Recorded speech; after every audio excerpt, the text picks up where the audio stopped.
Rain hammered against bulletproof glass as Scarlett Whitmore sat inside Damian Moretti's downtown Chicago law office, staring at the divorce contract she'd signed 3 years ago on her wedding night. The ink had faded, but the words hadn't. This marriage expires in exactly 3 years. Tomorrow was that deadline.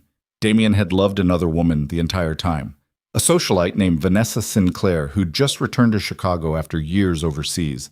For 3 years, Scarlett had been nothing more than a placeholder wife for the city's most dangerous mafia boss, a contract bride waiting for her expiration date. Now, as thunder shook the skyscrapers outside, Scarlett realized the brutal truth. She'd wasted 3 years loving a man who'd never once looked at her the way he looked at Vanessa's photograph. If you're watching from anywhere in the world, hit that like button and drop your city in the comments below. I want to see how far Scarlett's story travels tonight. The marriage certificate felt like sandpaper between Scarlett's fingers. She sat alone in the leather chair facing Damian Moretti's mahogany desk, the same desk where he'd handed her that contract 3 years ago while their wedding guests were still drinking champagne downstairs. The office smelled like expensive bourbon and old money. Rain streaked down the floor-to-ceiling windows behind her, turning downtown Chicago into a blur of neon and darkness. Scarlett had been 23 then. Stupid. Hopeful. Convinced that marrying Damian would somehow make him see her the way she'd seen him since they were 17, back when her father's political empire still rubbed shoulders with the Moretti crime syndicate at those suffocating country club dinners where everyone smiled with knives behind their backs. She'd loved him even then. Loved the way he moved through rooms like he owned the oxygen. Loved his sharp jaw and sharper mind. Loved how he never flinched when other men would have run. But Damian Moretti didn't love her back. He loved Vanessa Sinclair. Always had. The door opened without a knock. Damian walked in wearing a black suit that probably cost more than most people's cars, his dark hair still perfect despite the storm outside. He didn't look at Scarlett, just moved past her toward the bar cart near the window, poured 2 fingers of whiskey into a crystal glass, and drank it in one smooth motion. "You're early," he said. Scarlett set the marriage certificate on his desk. "The contract expires tomorrow." "I'm aware." "So we're done." Damian finally turned. His eyes were the color of smoke, gray, unreadable, cold. That was always the arrangement. 3 years. 3 years of sleeping in separate bedrooms. 3 years of attending charity galas on his arm while he texted Vanessa under the table. 3 years of playing the perfect mafia wife to a man who introduced her to business associates the way someone might introduce a decent bottle of wine. Pleasant enough, but ultimately forgettable. Scarlett stood. Her black dress was simple, professional. She'd stopped trying to impress him around month 6. "I'll be out of the penthouse by Friday. Take your time." "I don't need your time, Damian." Something flickered across his face. Annoyance, maybe. Or surprise that she wasn't begging. "Scarlett, save it." She grabbed her purse. Her hands weren't shaking. That felt like progress. "I signed what you wanted. I played my part. Now I'm leaving." "Where will you go?" The question almost made her laugh. "Does it matter?" Damian set his glass down hard enough that the sound cracked through the room. "You're still a Moretti until midnight tomorrow. That means you're still under syndicate protection. I need to know where—" "New York." He went still. "New York." "I'm going back to my studio in Brooklyn, picking up where I left off before." Scarlett gestured vaguely at the office, at him, at the entire nightmare. "Before all this." "Your jewelry business. My life." Damian's jaw tightened. He'd never liked when she pushed back, probably because so few people ever did. When you ran half of Chicago's illegal infrastructure, the gambling, the ports, the protection rackets, the politicians who signed whatever you put in front of them, you got used to people saying, "Yes, sir," and "Right away, sir," and "Whatever you need, sir." Scarlett had said those things too. For 3 years, she was done now. "Vanessa's back," Damian said quietly. There it was. The real reason he'd asked her here tonight instead of just letting the contract expire in silence. Scarlett's throat tightened, but she kept her voice level. "I know. You know. Your mother mentioned it at lunch last week." Eleanor Moretti had delivered the news with the kind of surgical precision only a mafia matriarch could manage. Casual, devastating, over arugula salad and white wine. Vanessa's mother is ill, dear. Damien is helping arrange her care. Isn't that thoughtful of him? Thoughtful. Right. Damien moved closer. Not threatening, just present. He had a way of taking up space that made rooms feel smaller. Her mother has leukemia. I heard. She needs a bone marrow transplant. Scarlett's stomach dropped. She knew where this was going. Damien, I'm a match. Of course you are. The procedure is scheduled for next month. Scarlett stared at him, at this man she'd married, this man she'd loved, this man who was about to risk his life for another woman while his contract wife stood 3 feet away, invisible as always. You're going to donate your bone marrow, she said flatly. Yes. For Vanessa's mother. Yes, even though the recovery is brutal, even though you'll be vulnerable for weeks, even though it could complicate your... She stopped, took a breath. Never mind. It doesn't matter. It matters. Damien's voice dropped. That's why I called you here. I need you to understand. Understand what? Scarlett's laugh came out sharp. That you love her? I've always known that, Damien. From day one, you made it very clear. Scarlett, the contract said 3 years. I gave you 3 years. I managed your house, hosted your events, smiled at your associates, never asked questions, never made demands, never complained when you disappeared for days because Vanessa called from Paris or Milan or wherever the hell she was pretending to build a fashion empire. Scarlett's voice cracked. She hated that, hated showing weakness. I did everything you asked. I know. Then let me go. Damien reached for her. His hand caught her wrist. Not rough, but firm. I'm not trying to keep you. Then what are you trying to do? He didn't answer, just stood there holding her wrist while rain hammered the windows and the city sprawled below them like a kingdom he'd built with blood and money and fear. Scarlett pulled free. I'll be gone by Friday. She made it to the door before he spoke again. The gala is tomorrow night. Scarlett froze. The annual Moretti Foundation event, Damien continued. Senators, investors, family captains. Everyone expects to see us there together. Find another date. You're still my wife until midnight. On paper. That's all that matters in my world. His voice hardened. One last appearance, Scarlett. Then you're free. She should have said no. Should have walked out and never looked back. But Eleanor Moretti had spent months planning that gala. And despite everything, despite Damien's coldness, despite the contract, despite Vanessa, Scarlett had helped. Picked the venue, approved the menu, coordinated with the event staff. She'd even tracked down that vintage watch Damien had mentioned once in passing, the one his father used to wear before he died. A rare 1960s Patek Philippe that had taken her 4 months and half a dozen private collectors to locate. She'd planned to give it to him tomorrow night, one last stupid, hopeful gesture before disappearing forever. Fine, Scarlett said without turning around. One last event. Thank you. She left before he could say anything else.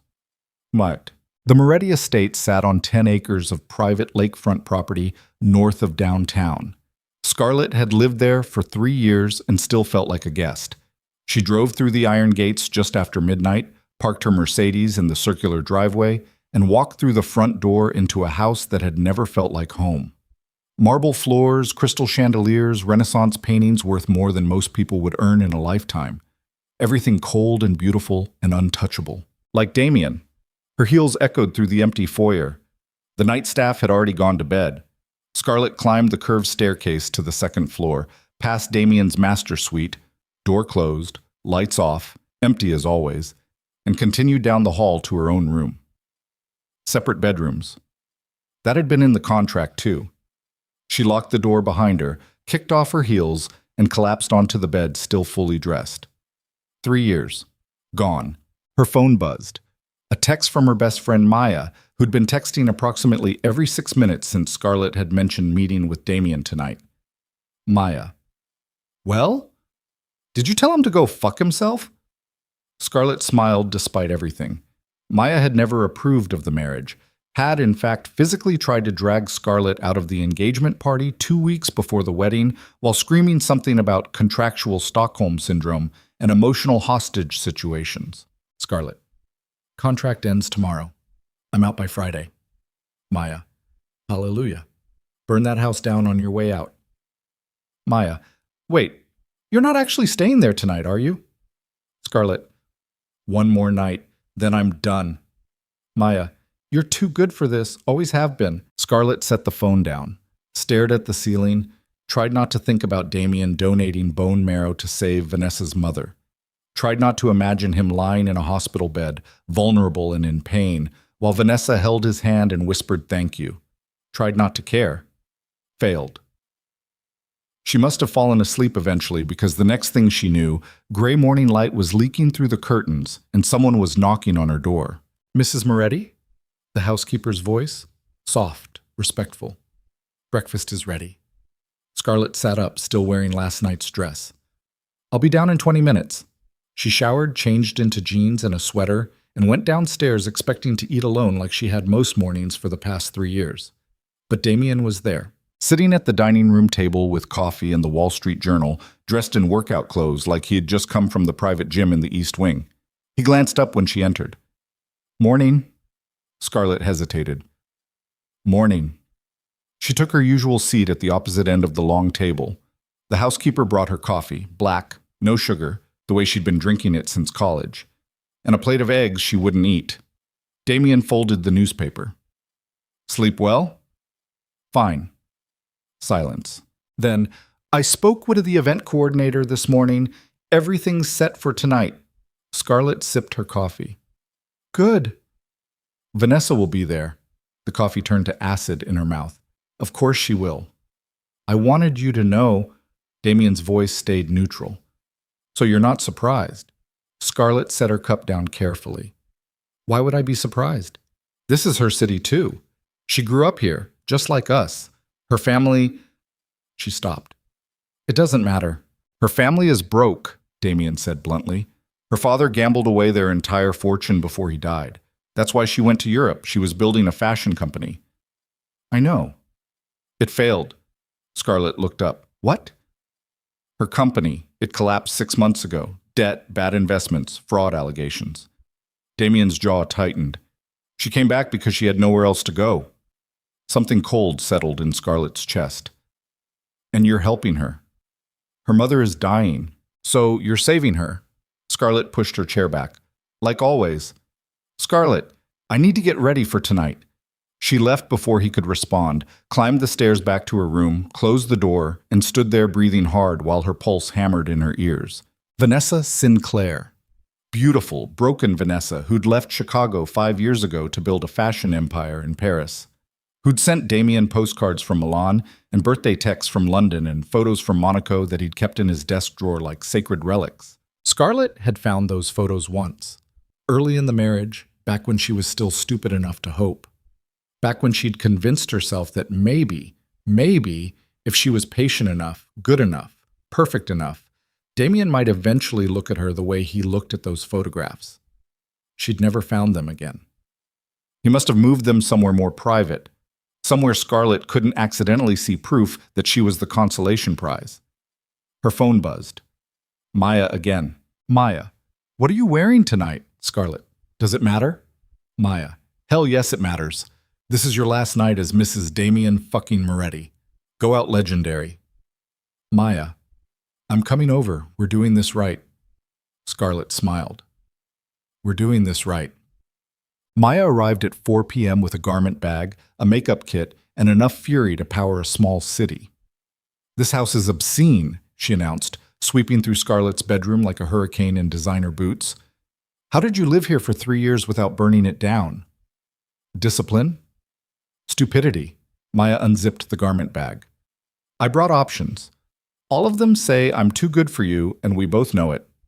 She pulled out 3 dresses.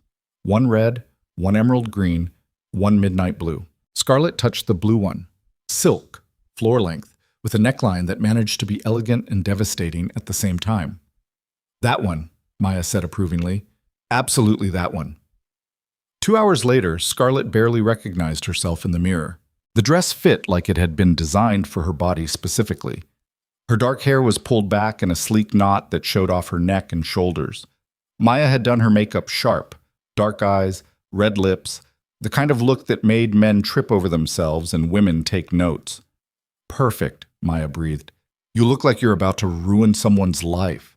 I'm about to end a marriage. Same thing. Maya squeezed her shoulder. You sure you don't want me to come with you? It's a Moretti event, family and associates only. So I'll pretend to be your emotional support associate. Scarlett laughed. It felt good. I'll be fine. Text me every 30 minutes or I'm calling the FBI. The FBI can't touch the Moretti family. Then I'll call someone scarier. Me. Maya hugged her. You've got this. And tomorrow, you're free. After Maya left, Scarlett stood alone in her room, staring at the gift box on her dresser. The watch. The Patek Philippe she'd spent months tracking down.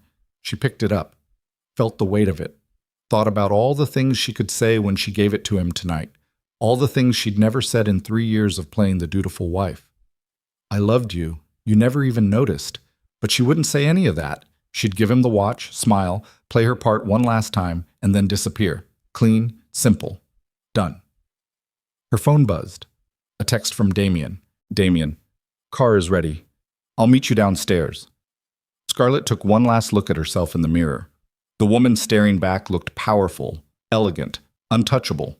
Nothing like the girl who'd signed that contract 3 years ago. Everything like the woman who was finally walking away. She grabbed the gift box and went downstairs. The Moretti Foundation Gala was held at the Sinclair Hotel, a historic downtown landmark that Damien's family had owned for 2 generations. The ballroom could hold 500 people comfortably.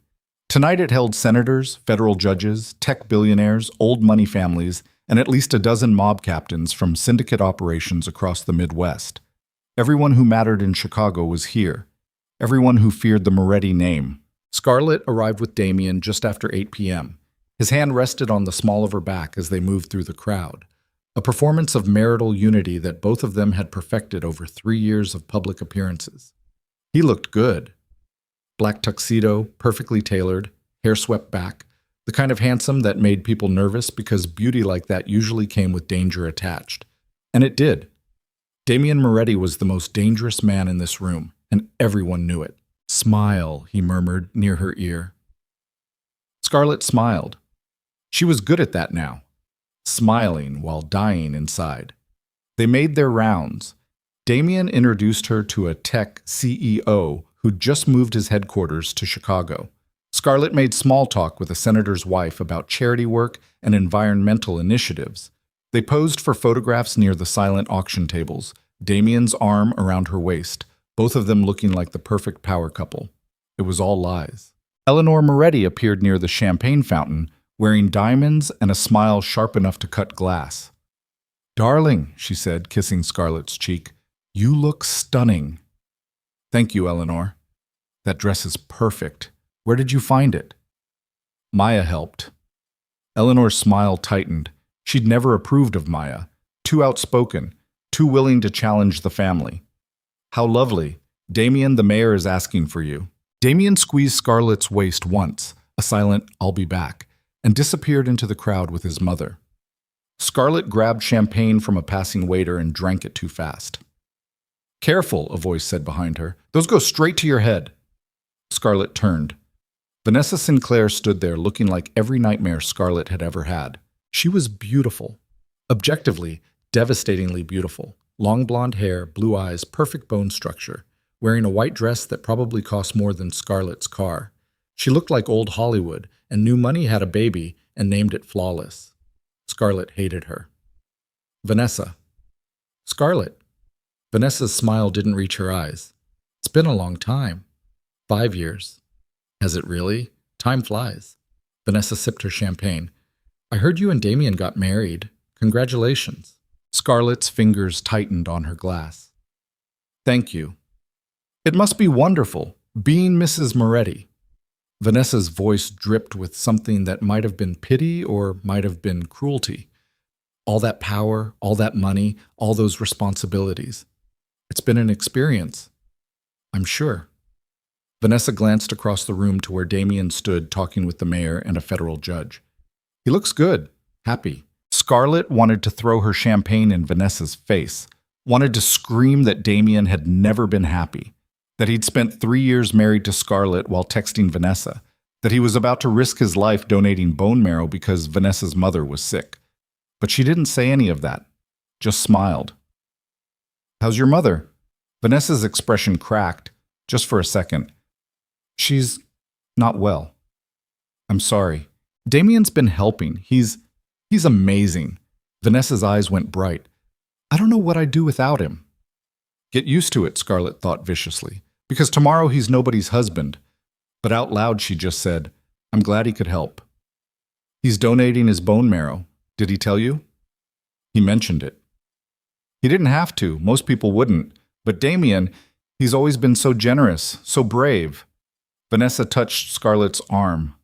"You're lucky to have him." Scarlett set her champagne glass down before she shattered it. "Excuse me, I need to find the restroom." She walked away fast, through the crowd, past the silent auction tables, down a hallway lined with oil paintings of people who'd been dead for 100 years. The bathroom was empty. Scarlett locked herself in a stall and pressed her forehead against the cold metal door. "Breathe. Just breathe. 1 more hour, then you're done." Someone entered the bathroom, heels clicking on marble. Scarlett stayed frozen, waiting for whoever it was to leave, but the footsteps stopped right outside her stall. "Scarlett?" Vanessa's voice. "Are you okay?" Scarlett wanted to scream. "I'm fine." "You don't seem fine." "I said I'm fine." Silence. Then, "I know about the contract." Scarlett's blood went cold. "Damien told me," Vanessa continued softly, "about your arrangement. 3 years and then nothing." Scarlett opened the stall door. Vanessa stood there looking genuinely sympathetic, which somehow made it worse. "I know it must be hard," Vanessa said, "loving someone who doesn't love you back." "Don't." "I've been there. I know how it feels." Scarlett laughed. It came out broken. "You have no idea how I feel." "You're right, I don't." Vanessa stepped closer. "But I know how Damien feels. I've always known." "Then why did you leave?" The question hung between them. Vanessa's perfect face shifted. "Because I was young and stupid and thought I could build something better somewhere else. I thought—" She looked away. "I thought he'd wait." "He did wait." "No, he married you. On paper. As a business arrangement, because he needed a wife to secure control of the syndicate, and I was convenient." Scarlett's voice shook. "But he never stopped loving you, Vanessa. Not for 1 second." "I know. Then why are you here? Why now?" Vanessa met her eyes. "Because my mother is dying and Damien is the only person who ever made me feel safe." Scarlett wanted to hit her, wanted to rage, wanted to destroy something. But instead she just walked past Vanessa and back into the ballroom. The rest of the night blurred. Scarlett danced with Damien once, his hand on her waist, her hand on his shoulder, both of them moving through a waltz they'd performed 100 times at 100 different events. He didn't speak. Neither did she. Around 11 p.m., Eleanor Moretti took the stage and gave a speech about the Foundation's work. Scholarships for underprivileged children, medical research funding, community development projects. All noble causes funded by illegal gambling profits and extortion money. Everyone applauded. Then it was time for gifts. The Moretti family had a tradition. Every year at the gala, close family members presented personal gifts to Damien as a symbol of loyalty and respect. Eleanor went first. A vintage photograph of Damien's father, professionally restored and framed. Damien's uncle presented a first-edition book their family had owned for generations. Then it was Scarlett's turn. She walked to the stage carrying the gift box. Her hands were steady. Her smile was perfect. Damien opened the box. The Patek Philippe caught the light. Vintage, rare, flawless, the same watch his father used to wear. The room went silent. Damien stared at it, his face unreadable. "Your father's watch," Scarlett said quietly. "I know you lost it years ago. I found a collector in Geneva who had the same model." Eleanor gasped. "Darling, that's extraordinary." The crowd murmured, impressed, moved. Damien looked at Scarlett. Something flickered in his gray eyes, something she couldn't name. "Thank you," he said. Then Vanessa stepped forward. She wasn't supposed to. She wasn't family, wasn't even officially part of the event. But she moved onto the stage carrying a small wrapped box, and everyone watched as she handed it to Damien. "I made this for you," she said. "I know it's not much, but—" Damien opened it. Inside was a handmade scarf. Simple, cream-colored, clearly crafted with care, but obviously homemade. Vanessa smiled. "I knitted it myself. I remembered you always complained about Chicago winters." The room held its breath. Damien looked at the scarf, at the watch, at Vanessa, at Scarlett. Then he set the watch down and wrapped Vanessa's scarf around his neck. "It's perfect," he said. The crowd erupted in applause. Scarlett stood on that stage, smiling, while the entire ballroom celebrated Damien choosing a $5 handmade scarf over the priceless watch she'd spent months hunting down. Choosing Vanessa. Again. Always. She made it through the rest of the night on autopilot, made small talk, smiled for more photographs, pretended her heart wasn't shattered into pieces so small they'd never fit back together. Around 1 a.m., people started leaving. Scarlett found her coat and headed for the exit. "Mrs. Moretti?" A waiter approached. "You forgot this." He handed her a wrapped package, small, rectangular. Scarlett unwrapped it slowly. Inside was her grandmother's shawl, the vintage lace piece her grandmother had left her before she died. The only family heirloom Scarlett truly treasured. She'd worn it tonight. Must have left it somewhere, but now it was ruined. Someone had spilled red wine all over it. Deliberate, judging by the pattern. The delicate lace was stained beyond repair. Scarlett's hands started shaking. "Where did you find this?" The waiter looked uncomfortable. "In the coat room, ma'am. I saw Ms. Sinclair near there earlier, but—" Scarlett didn't hear the rest. She walked through the hotel, found Vanessa near the valet stand laughing with someone Scarlett didn't recognize. "You ruined it." Vanessa turned. "Excuse me?" Scarlett held up the shawl. "My grandmother's shawl. You destroyed it." "I don't know what you're—" "Don't lie." Scarlett's voice cut through the night air. "You did this deliberately." Vanessa's expression shifted, the sympathy from earlier gone. "It was an accident." "Like hell it was." "Scarlett, you're making a scene." "I don't care." Scarlett stepped closer. "You came back here and took everything. You took Damien's attention, his time, his concern. Fine. That's between you and him. But you don't get to destroy the one thing I had left of my family. It's just a shawl." Scarlett slapped her. The sound cracked through the night. Vanessa stumbled back, hand pressed to her cheek, eyes wide. People stopped, stared. Then Damien was there, grabbing Scarlett's arm. "What the hell are you doing? She ruined—" "I don't care." Damien's voice was ice. "You don't hit her. Ever." Scarlett stared at him, at this man she'd loved, this man she'd married, this man who was defending Vanessa even now. "Apologize," Damien said. Scarlett's world tilted. "What?" "Apologize to Vanessa. Now. You can't be serious." "Now, Scarlett." She looked at Vanessa, at her perfect face and fake tears, at Damien standing between them like a shield. And something inside Scarlett finally broke. Not her heart. That had broken years ago. Something deeper, something fundamental. Her hope, her faith, her stupid, stubborn belief that maybe, Damien might someday see her. "I'm sorry," Scarlett whispered. Vanessa nodded, still crying. Damien released Scarlett's arm. "Go home." "No." "Scarlett, I'm leaving." She looked at him one last time. Not home, just leaving. She walked to her car, drove through empty Chicago streets while her hands shook and her vision blurred and her chest felt like someone had reached inside and torn out everything vital. At a red light, she pulled out her phone, opened the Photos app, found the picture of that contract, the one she'd signed 3 years ago on her wedding night. This marriage will last exactly 3 years. The light turned green. Scarlett kept driving. Not to the Moretti estate, not to the penthouse, to her lawyer's office downtown. She parked, walked through the empty lobby, took the elevator to the 14th floor. Her lawyer had left the divorce papers on his desk with a note. "Sign whenever you're ready." Scarlett signed them at 3:47 a.m. while the city slept and her marriage officially ended. Then she drove to the Moretti estate one last time, packed her clothes, her jewelry, her laptop, everything that mattered, left her wedding ring on Damien's desk, and walked out of his life forever. She was loading the last box into her car when Damien's Mercedes pulled up the driveway. He got out fast, still wearing his tuxedo from the gala. "What are you doing?" Scarlett slammed her trunk closed. "What does it look like?" "It's 4 in the morning. The contract expired at midnight. I'm leaving." "Now? Right now?" "Yes." Damien moved closer. "Scarlett, about tonight. Don't." She held up one hand. "Just don't.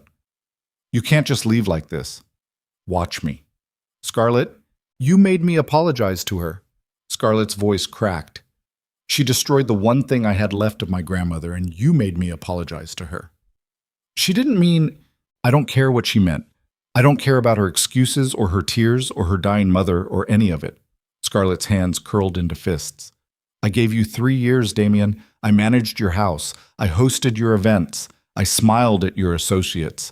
I played the perfect wife while you texted another woman under the table. I never complained, never asked for anything, never made demands." "I know. But tonight you chose her scarf over my watch. You defended her instead of me. You made me grovel in front of half of Chicago's elite because I finally stood up for myself." Scarlett's voice broke. "So I'm done. The contract is over. I signed the divorce papers. I'm leaving." Damien stared at her. "You signed? 3 hours ago. We're done." "Scarlett, wait." But she was already in her car, engine running, headlights cutting through the pre-dawn darkness. Damien stood there in his tuxedo, looking lost. Scarlett didn't look back. She drove toward the gates, toward freedom, toward a life that didn't revolve around a man who'd never loved her. Behind her, in the rearview mirror, Damien Moretti got smaller and smaller until he disappeared completely. And for the first time in 3 years, Scarlett Whitmore could finally breathe. Brooklyn hit different at dawn. Scarlett pulled up to her old studio building just as the sun started bleeding orange across the East River. She'd driven straight through, 7 hours of highway, rest stops, gas station coffee that tasted like burnt rubber. Her hands ached from gripping the steering wheel. Her eyes felt like sandpaper. But she was here. Away from Chicago, away from the Moretti estate, away from Damien. The studio was exactly how she'd left it 3 years ago. 4th floor walk-up in Williamsburg, big windows facing the water, exposed brick walls covered in jewelry design sketches she'd abandoned the week before her wedding. Her work table still had tools scattered across it, pliers, hammers, spools of silver wire. Like she'd just stepped out for coffee and forgot to come back. Scarlett dropped her bags by the door and stood there breathing. The silence felt good, clean, hers. Her phone buzzed. She'd been ignoring it since leaving Chicago. 17 missed calls from Damien, 12 from Eleanor, 6 from unknown numbers that were probably Moretti associates checking if she'd been kidnapped. 1 text from Maya.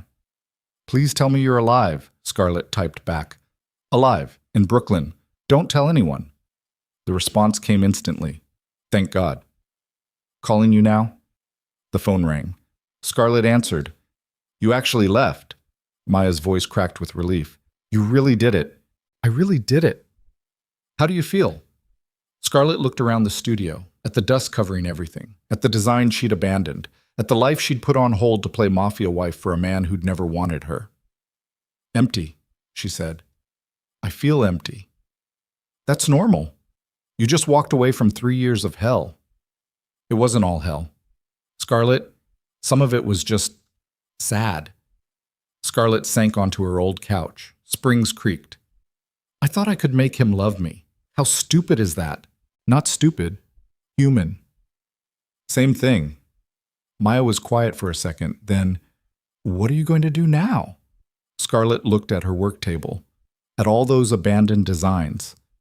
"I don't know." "Want me to come out there? I can be on a plane in 2 hours."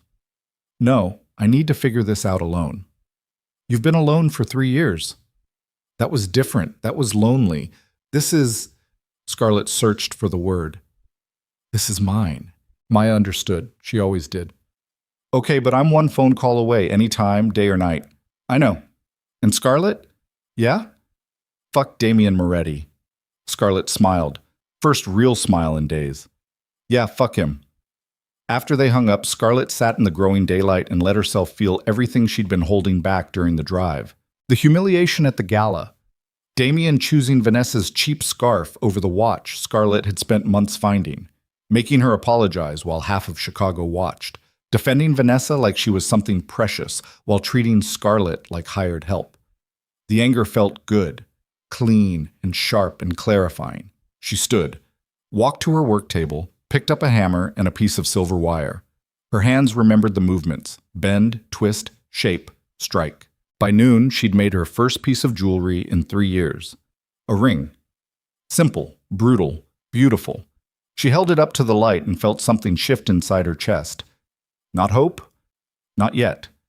But possibility. Damien called 63 times in the first week. Scarlett didn't answer. He sent flowers. Expensive arrangements that showed up at her studio door with cards that said things like, "We need to talk, and this isn't over, and call me." She threw them all away. Eleanor tried next. A handwritten letter on Moretti family stationery, delivered by courier. "Dearest Scarlett, I understand you're upset, but leaving so abruptly was incredibly rude. The family expects better. Please call me so we can discuss this like adults." Fondly, Eleanor. Scarlett burned it in her kitchen sink. Then the lawyers started calling. Apparently the divorce papers Scarlett had signed weren't the official ones. Those needed Damien's signature too. And witnesses and notarization, and about 6 other legal requirements that meant Scarlett was technically still married. She called her lawyer from the stairwell because her studio had terrible cell reception. "How long?" she asked. "If he cooperates? 30 days? And if he doesn't?" Her lawyer sighed. "Could be months. He's a Moretti, Scarlett. They don't cooperate." "Great, perfect, fantastic. I'll push as hard as I can." Scarlett hung up and sat on the stairs for 20 minutes, too tired to move. Still married, still technically Mrs. Damien Moretti. Still trapped in a contract she thought she'd escaped. Her phone buzzed again. Another unknown number. Against her better judgment, she answered. "What?" "Scarlett," Damien's voice. "Finally." She should have hung up. "How did you get this number?" "I own half the telecommunications infrastructure in Chicago. Getting your new number took about 40 seconds. That's illegal." "So is leaving your husband without warning." "We're not married. The contract expired." "We're absolutely married. You signed papers without my consent. That's not how divorce works." Scarlett closed her eyes. "What do you want, Damien?" Silence. Then, "I want to know why you left." "You can't be serious." "I'm completely serious. You made me apologize to her. You chose her scarf over my watch. You defended her instead of me." Scarlett's voice rose. "You've spent 3 years treating me like furniture. What part of this is confusing?" "It wasn't supposed to be like that." "But it was." "Scarlett, sign the divorce papers. Let me go." "No." Her blood went cold. "Excuse me? I'm not signing anything until we talk in person." "We don't need to talk." "Yes, we do." Damien's voice hardened. "You're still a Moretti. That means you're still under syndicate protection whether you like it or not. I need to know you're safe." "I'm safe." "Prove it. Meet me." "No." "Scarlett." She hung up, turned off her phone, sat on the stairs shaking. He wasn't going to let her go. Of course he wasn't. Because Damien Moretti didn't lose, didn't surrender, didn't let anything escape his control, even a wife he'd never wanted. 2 weeks after leaving Chicago, Scarlett's designs started selling. She'd posted a few pieces online, nothing fancy, just some photos on Instagram with minimal captions. Rings, necklaces, bracelets, all of them sharp and celestial themed. Crescent moons, stars, constellations mapped in silver and gold. The response was instant. Comments flooded in, DMs from boutique owners, emails from galleries. Within 48 hours, she'd sold everything she'd made. Maya called screaming, "Did you see? Did you fucking see?" "I saw. Vogue just shared your post. Vogue, Scarlett." That's insane. That's talent." Maya's voice went softer. "You're back." Scarlett looked around her studio, at the new pieces she'd been working on. at the life she was building without Damien. "Yeah," she said quietly. "I'm back."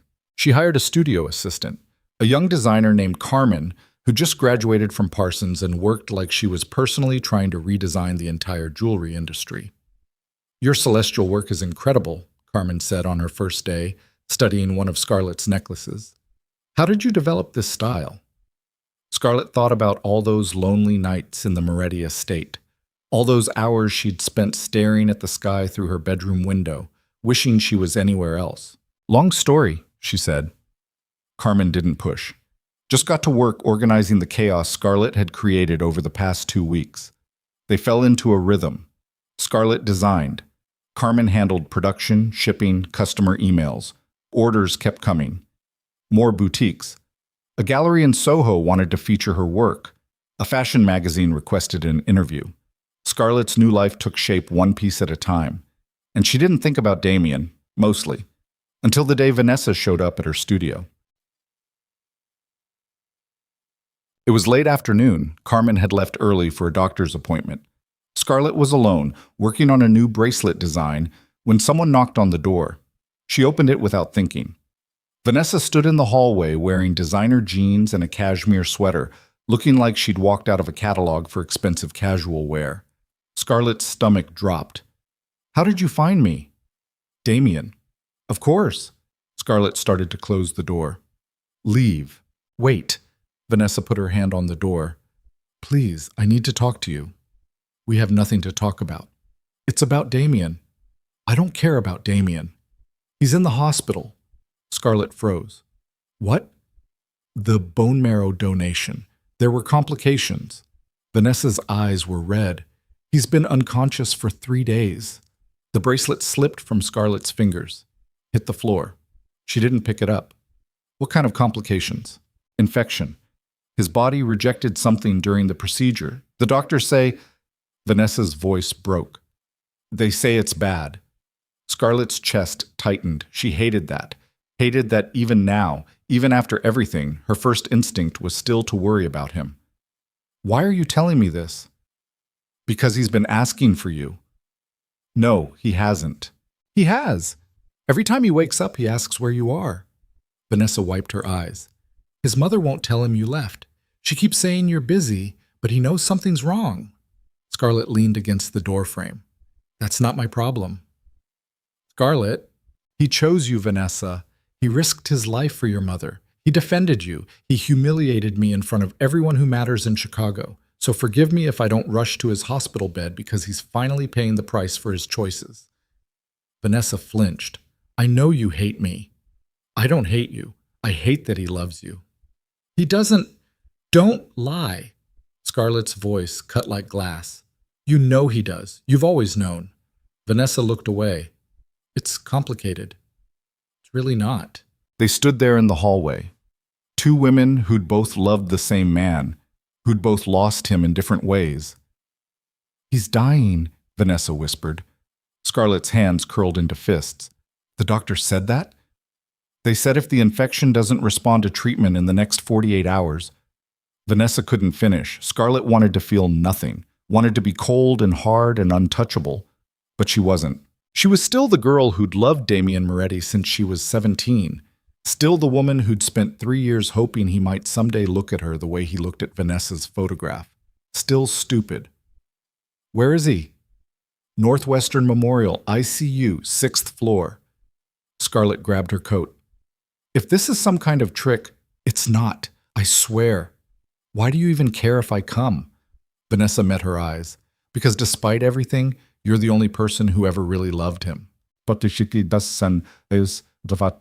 The flight to Chicago took 2 hours. Scarlett spent the entire time staring out the window, trying not to think about Damien unconscious in a hospital bed, trying not to imagine him dying alone, trying not to care, failing. Maya had wanted to come with her. Scarlett had said no. This was something she needed to face alone. A car was waiting at O'Hare, not one she'd arranged.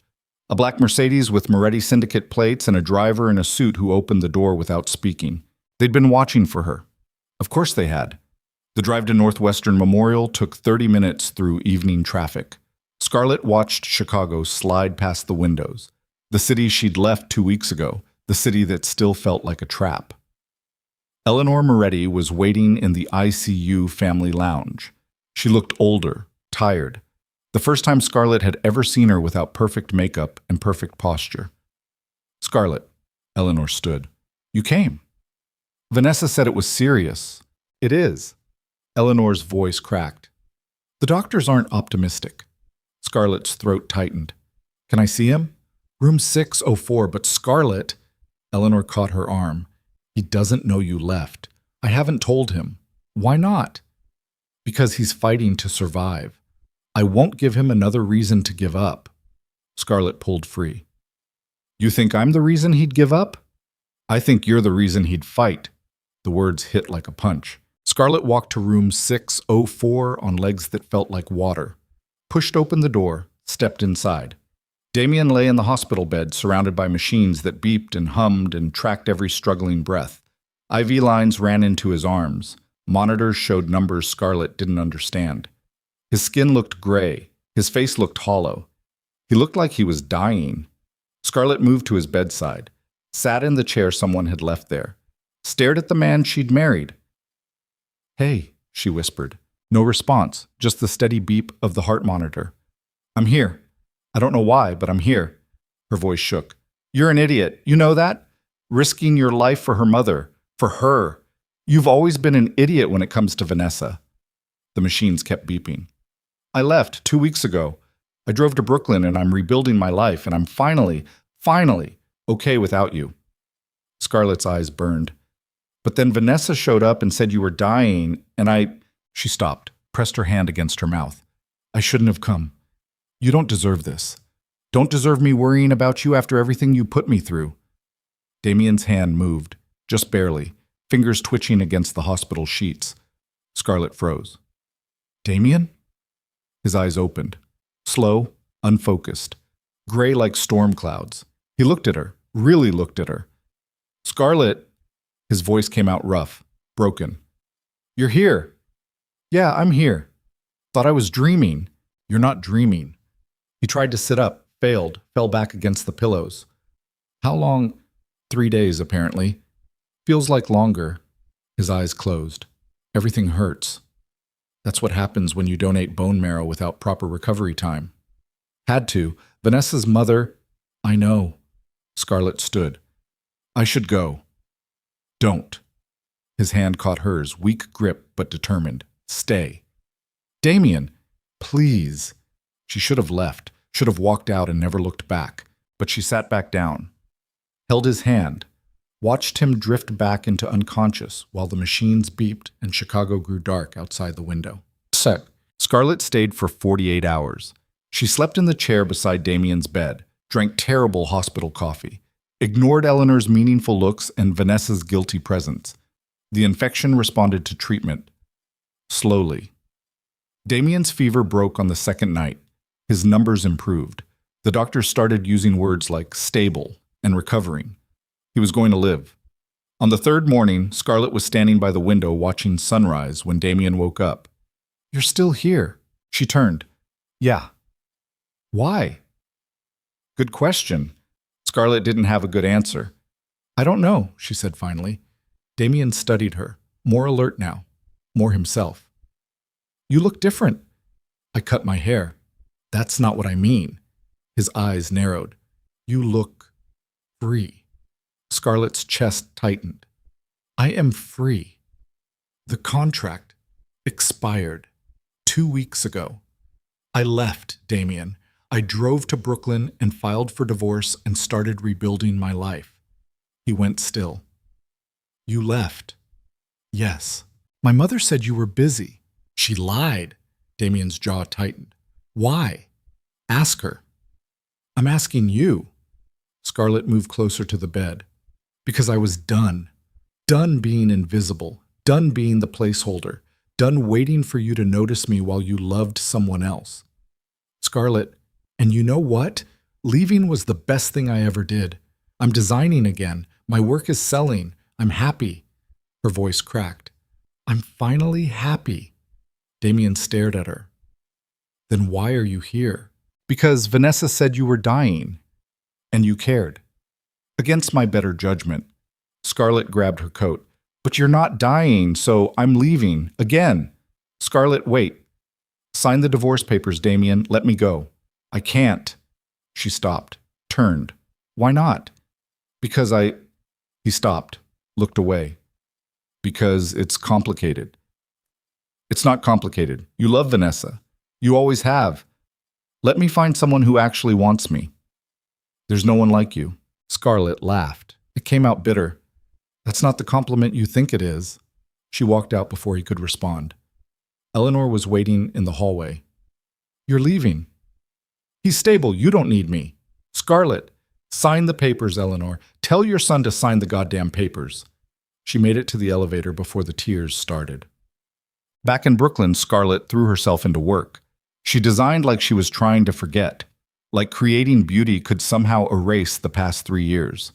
Her celestial collection exploded. A Soho gallery featured her work in a group show.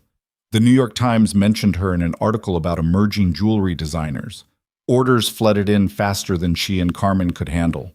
We need to hire more people, Carmen said one afternoon, surrounded by shipping boxes. Do it.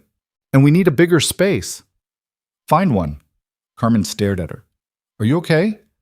I'm fine. You've been working 16-hour days. I'm building a business. You're running from something. Scarlett set down the pliers she'd been holding. I went back to Chicago. I know, you told me. He almost died. I know that too. And I still love him. Scarlett's voice broke. How fucked up is that? Carmen came around the work table, hugged her. Pretty fucked up, but also human. I thought leaving would make it stop. Feelings don't work like that. They should. They worked in silence for a while. Then Carmen said, There's a guy downstairs asking for you. Scarlett looked up. What guy? Wouldn't give his name, just said he needed to see Scarlett Whitmore about an urgent matter. Tell him I'm busy. I tried. He's persistent. Scarlett sighed, wiped her hands on her apron, went downstairs. A man stood in the building lobby. Tall, late 30s, wearing an expensive suit and carrying himself like someone who'd spent time in the military. Sharp eyes, calm energy, nothing like Damien's violent intensity. Ms. Whitmore, he extended his hand. Alexander Vaughn. Scarlett shook it warily. Do I know you? No, but we have mutual acquaintances. His smile was slight.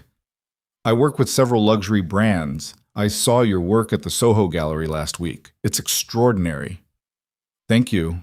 I'd like to invest in your company. Scarlett blinked. I'm sorry? Your celestial collection has serious commercial potential. With proper backing, you could scale nationally within 6 months, internationally within a year. Alexander pulled out a business card. I specialize in helping emerging designers build sustainable brands. If you're interested, I'd love to discuss details over dinner. I'd love for. Scarlett took the card. Alexander Vaughn, Strategic Investments. A Manhattan address, phone number, email. I don't know, she said slowly. No pressure. Think about it. Call me if you're interested. He left before she could respond. Scarlett stood in the lobby holding his card, feeling like the universe had just thrown her a rope. Or a test. She went back upstairs, showed Carmen the card. Holy shit, Carmen breathed. Alexander Vaughn. He's legendary. He turned 3 different fashion startups into $100 million companies. You know him? Everyone in the industry knows him. If he's offering to invest, you take it. No question. Scarlett looked at the card again. A way forward, a way out, a way to build something real without Damien's money or Damien's name or Damien's shadow. She called the number. Alexander answered on the second ring. That was fast. I'm interested, Scarlett said. Let's talk.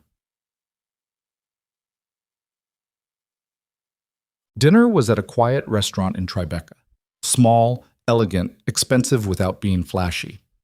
Alexander arrived exactly on time, ordered wine like someone who actually knew about wine, asked intelligent questions about her design process and business goals.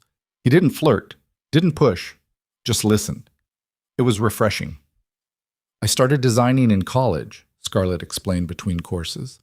Jewelry felt like, I don't know, wearable art, something beautiful that people could carry with them. And the celestial theme? Scarlett hesitated. It came later, when I needed an escape. From what? A marriage that shouldn't have happened. Alexander nodded like that made sense. I was engaged once, called it off 3 weeks before the wedding. Why? Because I realized I was marrying who I thought I should marry, not who I actually loved. Did you love anyone? Not then. Maybe not now. He smiled. I'm better at building things than maintaining relationships. Scarlett understood that. So you build companies instead. I help people build what they're meant to build. There's a difference. Alexander leaned forward. You're meant to build this, Scarlett. Your work has something rare. Authenticity. Pain transformed into beauty. People respond to that. You got all that from a gallery show? I got that from watching you work. Scarlett frowned. You watched me work? I stopped by your studio before approaching you. Stood outside for about 20 minutes. You were so focused you didn't notice. Alexander's expression softened. That kind of focus is rare. That kind of passion is what makes brands succeed. Or what makes people obsessive. Sometimes those are the same thing. They talked for 3 hours. About business, scaling, production, distribution. Alexander had a plan for everything. Contacts at major retailers, connections with fashion editors. A roadmap that could take Scarlett's small studio operation and turn it into something legitimate, something big. I want 10% equity, he said over coffee, in exchange for initial capital investment, strategic guidance, and industry access. That's generous. It's fair. You're the talent. I'm just the infrastructure. Scarlett studied him. Why me? You could invest in anyone. Because you're not anyone. Alexander met her eyes. You're someone who walked away from power and money to rebuild yourself from scratch. That takes courage. I invest in courage. Something warm spread through Scarlett's chest. Not attraction, not exactly, just recognition. Someone seeing her, really seeing her, not as Damien's wife, not as a placeholder, not as furniture, as herself. Okay, she said, let's do it. They shook hands across the table, and Scarlett felt her new life click into place. The partnership with Alexander changed everything. Within 2 weeks, Scarlett's work appeared in 3 major boutiques. Within a month, a fashion magazine did a profile piece, The Rising Star of Celestial Jewelry. Within 6 weeks, she hired 4 more designers and moved into a proper studio space in Dumbo with views of the Manhattan Bridge. Her company even got a name, Celestia Noir. Alexander was there for all of it. Strategic, supportive, never intrusive, he introduced her to buyers, negotiated contracts, handled the business side while Scarlett focused on creating. They fell into an easy rhythm, weekly dinners to discuss progress, occasional gallery openings. One memorable night at Lincoln Center, watching a ballet neither of them particularly cared about, but both pretending to appreciate. This is awful, Alexander whispered during intermission. Scarlett laughed. Completely awful. Want to leave? Desperately. They ditched the ballet and got pizza instead. Sat on a bench in Central Park eating slices while tourists took photos and street performers played instruments slightly out of tune. Thank you, Scarlett said quietly. For what? For seeing potential instead of damage. Alexander looked at her. You were never damaged, Scarlett, just temporarily trapped. Same thing. Not even close. They sat in comfortable silence. Scarlett felt something shift. Not love. Not yet. But possibility. The possibility of being loved by someone who didn't need her to be invisible. Her phone buzzed. A Chicago number she didn't recognize. She ignored it. It buzzed again. Text message this time. Unknown. We need to talk. It's about Damien. Eleanor Scarlett's stomach dropped. Everything okay? Alexander asked. I don't know. She called the number. Eleanor answered immediately. Scarlett. Thank God. What's wrong? It's Vanessa. Eleanor's voice shook. She stole from us. What? $300 million, maybe more. Damien funneled money into her fashion company for years. We just discovered it was all fraud, fake invoices, offshore accounts, forged documents. Eleanor's breath came fast. She's been stealing from the syndicate since before you married Damien. Scarlett's world tilted. That's not possible. It's very possible. And now she's disappeared. Damien is... Eleanor's voice broke. He's not handling it well. Why are you telling me this? Because he needs you. Scarlett laughed. It came out harsh. He needs Vanessa. He's always needed Vanessa. Vanessa destroyed him. She used his love to rob him blind. The empire is collapsing. Federal investigations. Rival families moving in. Internal betrayals. Eleanor paused. And I had a heart attack 2 days ago. The phone nearly slipped from Scarlett's hand. Eleanor! I'm fine. Stable. But Scarlett, I need you to understand something. Eleanor's voice dropped. My son is losing everything. His money, his power, his mother's health, and he finally realizes that the only person who ever truly loved him was the one he let walk away. That's not my problem anymore. I know you owe us nothing, but please, Eleanor's voice cracked completely. Please just talk to him. Once, that's all I'm asking. Scarlett closed her eyes. Beside her, Alexander was watching with concern. I'll think about it, Scarlett whispered. She hung up before Eleanor could respond. Trouble? Alexander asked. My ex-husband's life is falling apart, and his mother wants you to save him. Something like that. Alexander was quiet for a moment. Then, do you still love him? Scarlett looked at the Manhattan skyline, at her new life, at everything she'd built without Damien. I don't know, she said honestly. That's a yes. It's complicated. It always is. Alexander stood, offered his hand. Come on, I'll walk you home. They walked through the park in silence. At Scarlett's building, Alexander stopped. For what it's worth, he said, you don't owe him anything. You rebuilt yourself. That's rare. Don't let him pull you back into his wreckage. I won't. But if you need to go back to get closure, I understand. Scarlett looked up at him. You're being very understanding about your business partner maybe flying to Chicago to see her dying ex-husband's empire collapse. I'm investing in you, not your past. Alexander smiled slightly. Whatever you need to do to move forward, do it. I'll still be here. He left before she could respond. Scarlett went upstairs, sat in her empty apartment, stared at her phone. $300 million. Vanessa had stolen $300 million. From the Moretti syndicate. From Damien. Using his love as a weapon, Scarlett should have felt vindicated. Should have felt satisfied that Damien was finally paying for choosing Vanessa over her, but she just felt sick. Her phone rang, Damien's number this time. She answered without thinking. Scarlett. His voice sounded destroyed. Did my mother call you? Yes. Then you know. I know. Silence. Then, I was wrong. About what? Everything. Damien's voice cracked. About Vanessa. About you. About thinking I could control who I loved. Scarlett's throat tightened. Damien, I don't expect you to care. I don't expect you to come back. He stopped. I just needed you to know that I finally understand what I lost. You didn't lose me. You threw me away. No.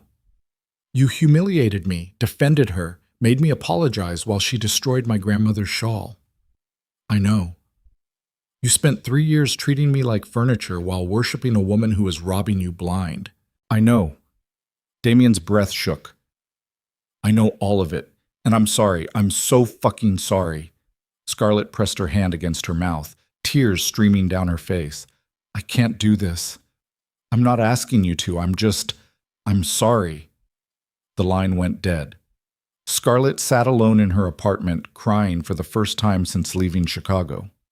Crying for the girl who'd loved Damien Moretti. Crying for the 3 years she'd wasted. Crying for the man who'd finally woken up too late. Outside her window, Brooklyn glittered. Inside, Scarlett's carefully rebuilt world started cracking at the edges. And somewhere in Chicago, Damien Moretti's empire burned while he finally understood what real loss felt like. Scarlett didn't sleep that night. She sat at her work table designing a new piece, a necklace, brutal and beautiful. Silver wire twisted into thorns around a crescent moon, pain transformed into art. At dawn, Carmen arrived early and found her still working. You okay? No? Want to talk about it? He called, apologized, admitted he was wrong about everything. Carmen set down her bag. And? And I still love him. Scarlett's hands shook. After everything, I still fucking love him. So what are you going to do? Scarlett looked at the necklace, at the thorns she'd created, at the sharp edges that could cut or protect depending on how you held them. I don't know, she whispered. Her phone buzzed. Alexander. Alexander. Vogue wants to feature Celestia Noir in their December issue. This is big. Call me. This was everything she'd worked for, everything she'd built, her new life, her freedom, her future. But Chicago was still burning, and Damien was still drowning. Scarlett stood, grabbed her coat. Where are you going? Carmen asked. To make a choice. She walked out into the morning, got on the subway, rode to Penn Station, stood in front of the departures board staring at the Chicago trains. One word from her and she could go back, try to save him, try to forgive him, try to rebuild what they'd never really had. Or she could walk away. For real this time. Let him drown in the consequences of his choices. Focus on Celestia Noir. Focus on Alexander. Focus on the life where she finally mattered. The announcement board flickered. Chicago, track 7, departing in 15 minutes. Scarlett's phone rang. Alexander, she answered. Did you get my message? He asked. I got it. Vogue, Scarlett, this changes everything. I know. We need to meet with their editor next week. Start planning the shoot. This is... Alexander paused. Where are you? You sound strange. Scarlett looked at track 7, at the train that could take her back to Chicago, back to Damien, back to everything she'd escaped. I'm at Penn Station. Alexander was quiet for a long moment. Are you going back to him? I don't know. Scarlett, tell me not to. Tell me it's stupid. Tell me I'll regret it. I can't tell you that. Why not? Because some things you have to figure out for yourself. Alexander's voice softened. But I will tell you this. Whatever you choose it because it's what you want. Not because you feel obligated. Not because you feel guilty. Not because someone's mother had a heart attack. What if I don't know what I want? Then don't get on that train. Not yet. The final boarding call echoed through the station. Scarlett stood frozen, caught between two lives, two futures, two versions of herself. The woman who went back to save the man who'd destroyed her, or the woman who walked away and never looked back. The train doors started closing. Scarlett made her choice. Scarlett didn't get on the train. She stood on the platform watching it pull away, carrying all the passengers who knew where they were going, who'd made their choices, who weren't trapped between two impossible futures. The station emptied around her, commuters rushing, announcements echoing, everyone moving except her. Her phone buzzed. Alexander again. I'm still here, she said before he could ask. Good. Relief colored his voice. Come to my office. We need to prep for Vogue. I can't think about Vogue right now. Then come anyway. Sometimes the best way to clear your head is to focus on what you can control. He was right. He was always right. Scarlett took the subway to Midtown. Alexander's office occupied the top floor of a building near Bryant Park, all glass walls and minimalist furniture, and the kind of quiet wealth that didn't need to announce itself. He was waiting when she arrived. Coffee already made. Papers spread across the conference table. You look like hell, he said. I feel like hell. Sit. Drink this. He handed her a cup. Then tell me what's really going on. Scarlett wrapped her hands around the warm ceramic. His mother had a heart attack because of the stress. His empire is collapsing. The woman he loved for years robbed him blind and disappeared. And he finally apologized. And you want to go back. I want to stop caring. Not the same thing. Scarlett looked at Alexander, at this man who'd invested in her, who'd believed in her, who'd never asked her to be anything except herself. Why are you being so understanding about this? Because I've been where you are. Alexander sat across from her. 5 years ago, I was engaged to someone I thought I loved, called it off 3 weeks before the wedding, spent the next year convinced I'd made a mistake, almost went back a dozen times. What stopped you? I realized I wasn't missing her. I was missing the idea of her, The fantasy I'd built in my head that had nothing to do with reality. Alexander's eyes held hers. So I'm asking you, do you love Damien Moretti? Or do you love who you thought he could be? The question cut clean through. Scarlett didn't have an answer. Think about it, Alexander said. And while you're thinking, let's talk about Vogue. They spent 3 hours planning. Photo shoot concepts, designer profiles, production timelines. Alexander had already contacted stylists, photographers, locations. He'd built an entire campaign around Celestia Noir, while Scarlett had been drowning in Chicago nostalgia. This is incredible, she whispered, looking at the mood boards he'd prepared. This is business. You're the incredible part. Alexander leaned back. Vogue wants you in their December issue. That's 5 million readers, 5 million potential customers. This could take Celestia Noir from boutique brand to household name. If I don't fuck it up. You won't. You don't know that. I do. Alexander's voice went quiet. I've invested in a lot of people, Scarlett. Most of them were talented, some were brilliant, but you're the first one I've met who transforms pain into something people want to carry with them. That's rare. That's valuable. That's why this will work. Something warm spread through Scarlett's chest. Not love, not yet, but recognition, understanding, the feeling of being seen completely and still deemed worthy. Her phone buzzed, Chicago number. She ignored it. It buzzed again. Text message. Eleanor. Please call me. It's urgent. Scarlett showed Alexander the screen. You should probably take that, he said. She stepped into the hallway, called Eleanor. Scarlett, thank God. Eleanor's voice was ragged. Where are you? New York. What's wrong? Federal agents raided the estate this morning. They're seizing everything. Bank accounts, properties, business holdings. They're dismantling the entire syndicate. Scarlett's stomach dropped. Jesus. Damien's being investigated for racketeering, money laundering, fraud conspiracy.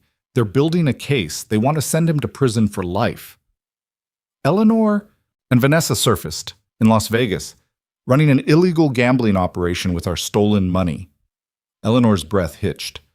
Damien found out an hour ago. He's not himself, Scarlett. He's talking about going after her personally, about making her pay.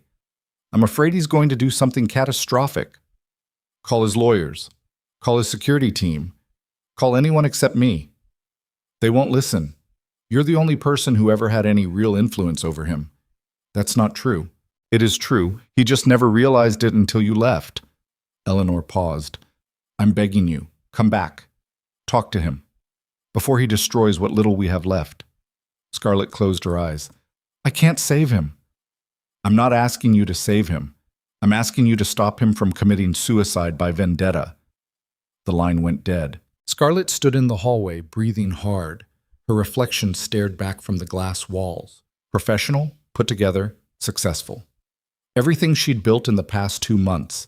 Everything that would disappear the second she got involved in Damien's collapse. She went back inside. Alexander looked up from his papers. Federal raid, Scarlett said. They're dismantling the Moretti empire, and Damien's about to do something stupid. Let him. Alexander, I mean it. Alexander stood. Let him face the consequences of his choices. You spent 3 years sacrificing yourself for a man who didn't appreciate you. Don't spend the rest of your life cleaning up his mistakes. His mother had a heart attack. Not your fault. She's asking me to stop him from getting himself killed. Also not your responsibility. Alexander moved closer. Scarlett, I need you to hear this. You are not obligated to set yourself on fire to keep other people warm, especially people who let you freeze for years. He was right. Logically. Completely. Absolutely right. But logic didn't stop Scarlett's chest from tightening, didn't stop her hands from shaking, didn't stop the voice in her head that kept whispering, what if he dies and you could have stopped it? I need 24 hours, she said. For what? To go to Chicago, talk to him, make sure he's not going to do anything catastrophic. Then I'm done. Forever. Alexander's jaw tightened. You're making a mistake. Probably. If you go back now, you might not come back. I'll come back. How do you know? Scarlett looked at the Vogue materials spread across the table, at the future Alexander had built for her, at the life she actually wanted. Because this matters more, she said quietly. Alexander was silent for a long moment. Then he nodded. 24 hours. After that, we have work to do. Thank you. Don't thank me, just come back. Scarlett grabbed her coat and left before she could change her mind. The flight to Chicago left at 6 p.m. Scarlett spent the entire 2 hours staring out the window, trying not to think about what she was walking back into. A car was waiting at O'Hare. Not Moretti Syndicate this time. Just a regular Uber driver who made small talk about the weather while Scarlett's stomach twisted into knots. She'd texted Eleanor from the airport. I'm coming. Where is he? The response came immediately. The downtown office, same place you signed the contract 3 years ago. He's been there for hours. Won't answer calls. Perfect. Full circle. Ending where it started. Downtown Chicago looked different at night. Colder, sharper. The skyline glittered like broken glass against the dark sky. The office building was mostly empty. Just security guards and cleaning crews and the kind of people who worked late because they had nowhere else to go. Scarlett took the elevator to the 43rd floor. Her heels echoed through empty hallways. Law firm names on frosted glass doors. Everything sterile and expensive and hollow. Damien's office door was closed but unlocked. Scarlett pushed it open. He sat at his desk in the dark. No lights except the city glow through the windows. Whiskey bottle open beside him. Glass empty. Gun on the desk. Scarlett's blood turned to ice. Damien. He looked up, eyes hollow, face gaunt. He'd lost weight since she'd seen him in the hospital. Lost something else, too. That dangerous charisma, that controlled violence. Now he just looked broken. You came, he said, voice flat. Your mother called. Of course she did. Damien poured more whiskey, drank it straight. She thinks you can save me. Can I? No one can save me, Scarlett. I'm already dead, just waiting for the funeral. Scarlett moved closer, saw the documents scattered across his desk. Federal indictments, asset seizures, bank statements showing accounts frozen or emptied, the complete destruction of everything the Moretti family had built over 3 generations. Put the gun away, she said quietly. Why? Because I didn't fly to Chicago to watch you blow your brains out. Then you shouldn't have come. Damien's hand drifted toward the weapon. This is mercy, faster than what's coming. Which is what? Prison? Prison, poverty, obscurity, living long enough to watch everything I built turn to ash. His laugh came out bitter. Or I could skip all that and end it now. Clean, simple, done. Scarlett grabbed the gun before he could. Damien stood fast. Give it back. No. Scarlett, you don't get to do this. Her voice shook. You don't get to spend 3 years destroying me and then check out before facing consequences. I'm facing them now. You're running from them, like you've run from everything real your entire life. Scarlett ejected the magazine, cleared the chamber, set the pieces on the desk far from his reach. You ran from our marriage into Vanessa's fantasy. You ran from responsibility into obsession. You ran from every hard truth until reality cornered you. Well, congratulations, Damien. You're finally trapped. He stared at her. You hate me. I should hate you. But you don't. I don't know what I feel. Scarlett's hands curled into fists. I left. I rebuilt my life. I'm finally successful, finally happy, finally free. And then your mother calls saying you're falling apart and her voice cracked. I got on a plane. Again. Because apparently I'm still the idiot who loves you even though you've never loved me back. That's not true. Don't. Scarlett, don't you dare tell me you loved me. Not now, not after everything.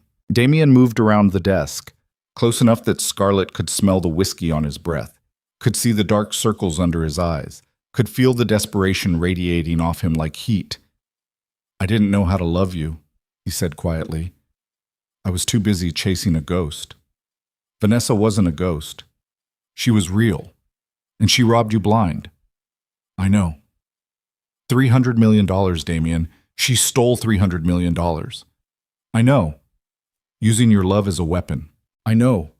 His voice broke. I know all of it. Every humiliating detail. Every stupid decision. Every time I chose her over you. I know.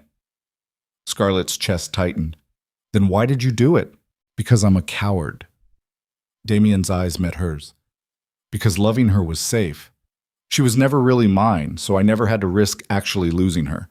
But you were right there, real, solid, offering me something genuine, and that terrified me. Because if I let myself love you and you left, I'd have nothing to hide behind. The words hung between them. Scarlett wanted to scream, wanted to hit him, wanted to make him hurt the way she'd hurt for 3 years. But standing there looking at his destroyed face, she just felt tired. "You're a fucking idiot," she whispered. "I know. And I hate that I still care. I know that too." They stood in the dark office while Chicago glittered below, and Damien's empire burned and everything they'd never been crashed around them. "Where's Vanessa now?" Scarlett asked finally. "Las Vegas, running an underground casino with our money. Federal agents are tracking her, but she keeps moving. And you want to go after her yourself?" "Yes." "That's suicide." "I don't care." "Well, I do." Scarlett grabbed his arm. "You go to Las Vegas chasing revenge and you'll end up dead or in prison. Either way, you lose. Vanessa wins, and everything your family built dies with you. It's already dead." "Not yet. You still have lawyers, resources, people loyal to you. If you're smart, if you actually think instead of just reacting, you might salvage something." Damien pulled away. "Why do you care? After everything I did to you, why the fuck do you care if I destroy myself?" "Because someone has to." Scarlett's voice went quiet. "Because your mother just had a heart attack worrying about you. Because despite being a terrible husband, you're not a completely terrible person. And because—" She stopped. "Because what?" "Because I'm still stupid enough to hope you might become the man I thought I was marrying." The silence stretched. Then Damien's phone rang. He ignored it. It rang again, third time, fourth. He finally answered. "What?" Scarlett watched his face change. Go white, then red, then something darker. "When?" His voice cut like glass. "How many casualties?" He listened, jaw tightening, hand gripping the phone so hard his knuckles went white. "I'll be there in 20 minutes. He hung up, looked at Scarlett. "There's been an attack." "What kind of attack?" "Bombing. At one of our remaining casinos. Downtown location. 12 people injured. 3 dead." Damien grabbed his coat. "Vanessa sent a message with the explosion. Said if I want my money back, I come to Las Vegas alone. Tomorrow night. Midnight. Otherwise she starts destroying everything I have left." Scarlett's stomach dropped. "That's a trap. Obviously." "You can't go." "I don't have a choice." "Yes, you do. You call the FBI. You let them handle it." "The FBI wants to bury me. They won't help." "Then you run. Disappear. Start over somewhere else." Damien stopped at the door. Turned. "I'm not you, Scarlett. I can't just walk away and rebuild from scratch. This empire is all I am, all I've ever been. Without it, I'm nothing." "That's not true." "It is true. You know it. I know it. Everyone knows it." He moved closer. "But maybe if I can get the money back, expose what Vanessa did, maybe the feds will ease up. Maybe I can salvage something. Maybe you'll get yourself killed. Better than living like this." He walked out before Scarlett could stop him. She stood alone in the office, heart pounding, mind racing. Damien was going to Las Vegas tomorrow night, walking straight into Vanessa's trap, and Scarlett had 24 hours to decide if she was going to let him die alone. She called Alexander from the hotel. "You said 24 hours, he said without preamble. "It's been 8. There's been a bombing, 3 dead. Vanessa's demanding Damien come to Las Vegas tomorrow night, or she destroys everything he has left." Alexander was quiet for a long moment. "And you're thinking about going with him?" "I don't know what I'm thinking. Scarlett, I know. I know it's stupid. I know it's dangerous. I know I should walk away." Her voice cracked. "But Alexander, if I don't go and he dies, then he dies. And you move forward." Alexander's voice went hard. "This is exactly what I warned you about. You go back and you get sucked into his chaos. You can't save him. You can only destroy yourself trying." "I'm not trying to save him. I'm trying to stop him from getting killed over pride and revenge." "Same thing." "It's not." "It is. You're making his crisis your responsibility. You're sacrificing your future for his past. You're choosing him over everything we've built. Alexander paused. Over everything I've invested in you. The words landed like a punch. Are you saying if I go to Las Vegas, we're done? Scarlett asked quietly. I'm saying if you go to Las Vegas, you're choosing chaos over stability, drama over peace, a man who destroyed you over a partnership that could actually make you happy. Alexander's voice softened. I can't compete with that kind of self-destruction, Scarlett. I won't. So it's an ultimatum. It's reality. You want both lives. You can't have both. Choose. The line went dead. Scarlett sat on the hotel bed staring at her phone. On one side, Alexander, Vogue, Celestia Noir, success, stability, a future built on her own terms. On the other side, Damien, danger, chaos, a probably fatal trip to Las Vegas chasing a woman who'd destroyed everything he'd ever built. The choice should have been obvious, but Scarlett's hands were shaking. Her phone buzzed. Eleanor. Eleanor. Did you stop him? Scarlett. He's going to Las Vegas tomorrow night. Vanessa's trap. Eleanor. Then go with him. Please. You're the only person he might listen to. Scarlett. I can't. I have a life in New York, a business, a future. Eleanor. You also have a husband who's about to get himself killed. Scarlett. Ex-husband. The contract expired. Eleanor. The divorce isn't final. Legally, you're still married, which means if he dies, everything he has left becomes yours. Scarlett stared at the message. Everything he has left. Which was what exactly? A collapsing empire. Federal indictments, frozen assets, enemies circling, debt drowning debt. Nothing worth inheriting except more chaos. But Eleanor's next message made her go cold. Eleanor. Including the evidence that could clear his name. Scarlett. What evidence? Eleanor. Financial records proving Vanessa forged everything, that she manipulated Damien, that the fraud was entirely hers. I found them today going through his office files. If the FBI sees these, Damien walks. Vanessa goes to prison forever. Scarlett. Then give them to the FBI yourself. Eleanor. I can't. The files are encrypted, password protected. Only Damien knows the codes, and he won't share them with anyone except you. Scarlett's heart stopped. Scarlett. Why me? Eleanor. Because despite everything, you're the only person he trusts not to use them as leverage. The only person who wouldn't sell him out. Scarlett. That's insane. Eleanor. That's love. Scarlett threw her phone across the room. It hit the wall, didn't break, just lay there buzzing with incoming messages she couldn't bear to read. She was trapped. If she went to Las Vegas, she risked everything she'd built. Lost Alexander, lost Celestia Noir, lost her future. If she didn't go, Damien died, or went to prison, or both. And any chance of him clearing his name died with him. Scarlett grabbed her laptop, booked a flight to Las Vegas leaving tomorrow morning. Then she called Alexander one more time. He didn't answer. She left a voicemail. I'm sorry. I know you think I'm choosing him, but I'm choosing the truth. There's evidence that could clear his name. I can't let that die with him. I can't. I'm going to Las Vegas. I'll be back in 48 hours, and then I'm done. Forever. I promise. She hung up before her voice could break completely. Then she packed, called Damien, told him she was coming with him whether he liked it or not. He didn't argue, just said, okay, like he'd been expecting it. Like he'd known all along she couldn't actually walk away. Scarlett spent the rest of the night staring at the ceiling, wondering when exactly she'd lost control of her own life, wondering if she'd ever had control at all. Well, they flew to Las Vegas the next afternoon on a private jet that somehow hadn't been seized yet. Damien sat across from her in silence, drinking, staring out the window, looking like a man heading to his own execution.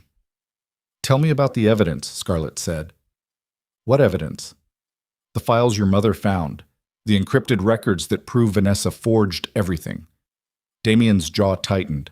My mother talks too much. She's trying to save you. I don't want to be saved. Too bad. I didn't fly to Las Vegas for the scenery. Scarlett leaned forward. Give me the passwords. Let me take the files to the FBI. Let them handle Vanessa while you stay alive. No. Why not? Because Vanessa has leverage too. Damien finally looked at her.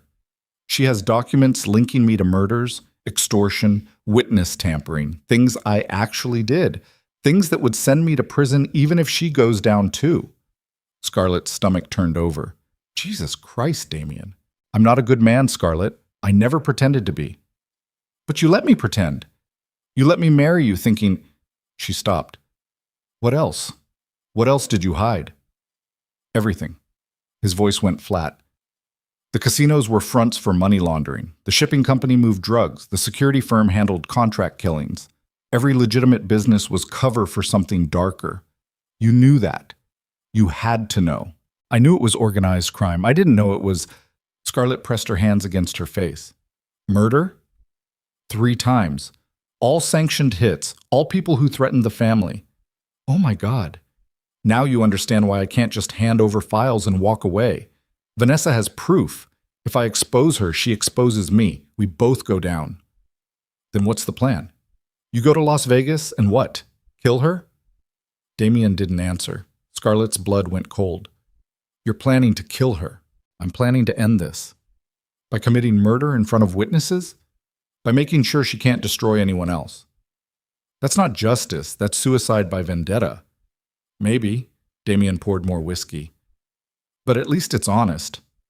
The plane started descending. Las Vegas sprawled below them, glittering desert mirage built on gambling and desperation and broken dreams. Perfect place to die. They landed at a private airfield. A car was waiting. Black SUV with tinted windows and a driver who didn't speak. Damien gave an address. The driver nodded and pulled away from the airport. Where are we going? Scarlett asked. The Mirage Casino, downtown. Vanessa's operating out of the basement levels, running an illegal high-stakes operation. How do you know? I still have contacts, people who owe me favors, people who might betray you. Probably. Damien checked his phone. Midnight. She wants me there at midnight. Scarlett looked at her watch. 7 p.m., 5 hours. What happens at midnight? I go in alone. You stay in the car. Like hell. Scarlett, you think I flew to Las Vegas to sit in a car while you walk into a trap? Forget it. I'm coming with you. It's too dangerous. Everything about this is dangerous. At least if I'm there, maybe you won't do something catastrophically stupid. Damien almost smiled. You don't know me very well if you think you can stop me from being stupid. I know you well enough. They drove in silence. Las Vegas lights burned against the desert darkness. Casinos everywhere. Hotels, bars, wedding chapels. Everything bright and desperate and hollow. The driver stopped at a hotel 6 blocks from the Mirage. Damien checked them in under fake names, paid cash, took a room on the 8th floor with a view of the Strip. Inside, he pulled out a duffel bag Scarlett hadn't seen him pack, unzipped it, guns. 3 of them. Ammunition, body armor, a knife. Scarlett's heart stopped. What is this? Insurance. This is a death wish. This is reality. Damien loaded one of the guns. Vanessa won't negotiate. She'll try to kill me the second I walk through the door. I need to be ready. Then don't walk through the door. I have to. Why? For money? For revenge? For pride? For truth? Damien looked at her. She destroyed me, Scarlett. Used my love to rob me blind. Turned me into a fool in front of everyone who ever respected me. I can't let that stand. Even if it kills you? Especially if it kills you. Even if it kills me. Scarlett grabbed his arm. Listen to yourself. You sound insane. Maybe I am insane. Maybe I've been insane since the day I handed you that contract, instead of actually marrying you. Damien's voice went quiet. Maybe the only sane thing I ever did was let you walk away. Then let me walk away now. Don't make me watch you die. You don't have to watch. You can leave. Go back to New York. Back to Alexander. Back to your real life. I can't. Why not? Because... Scarlett's voice broke.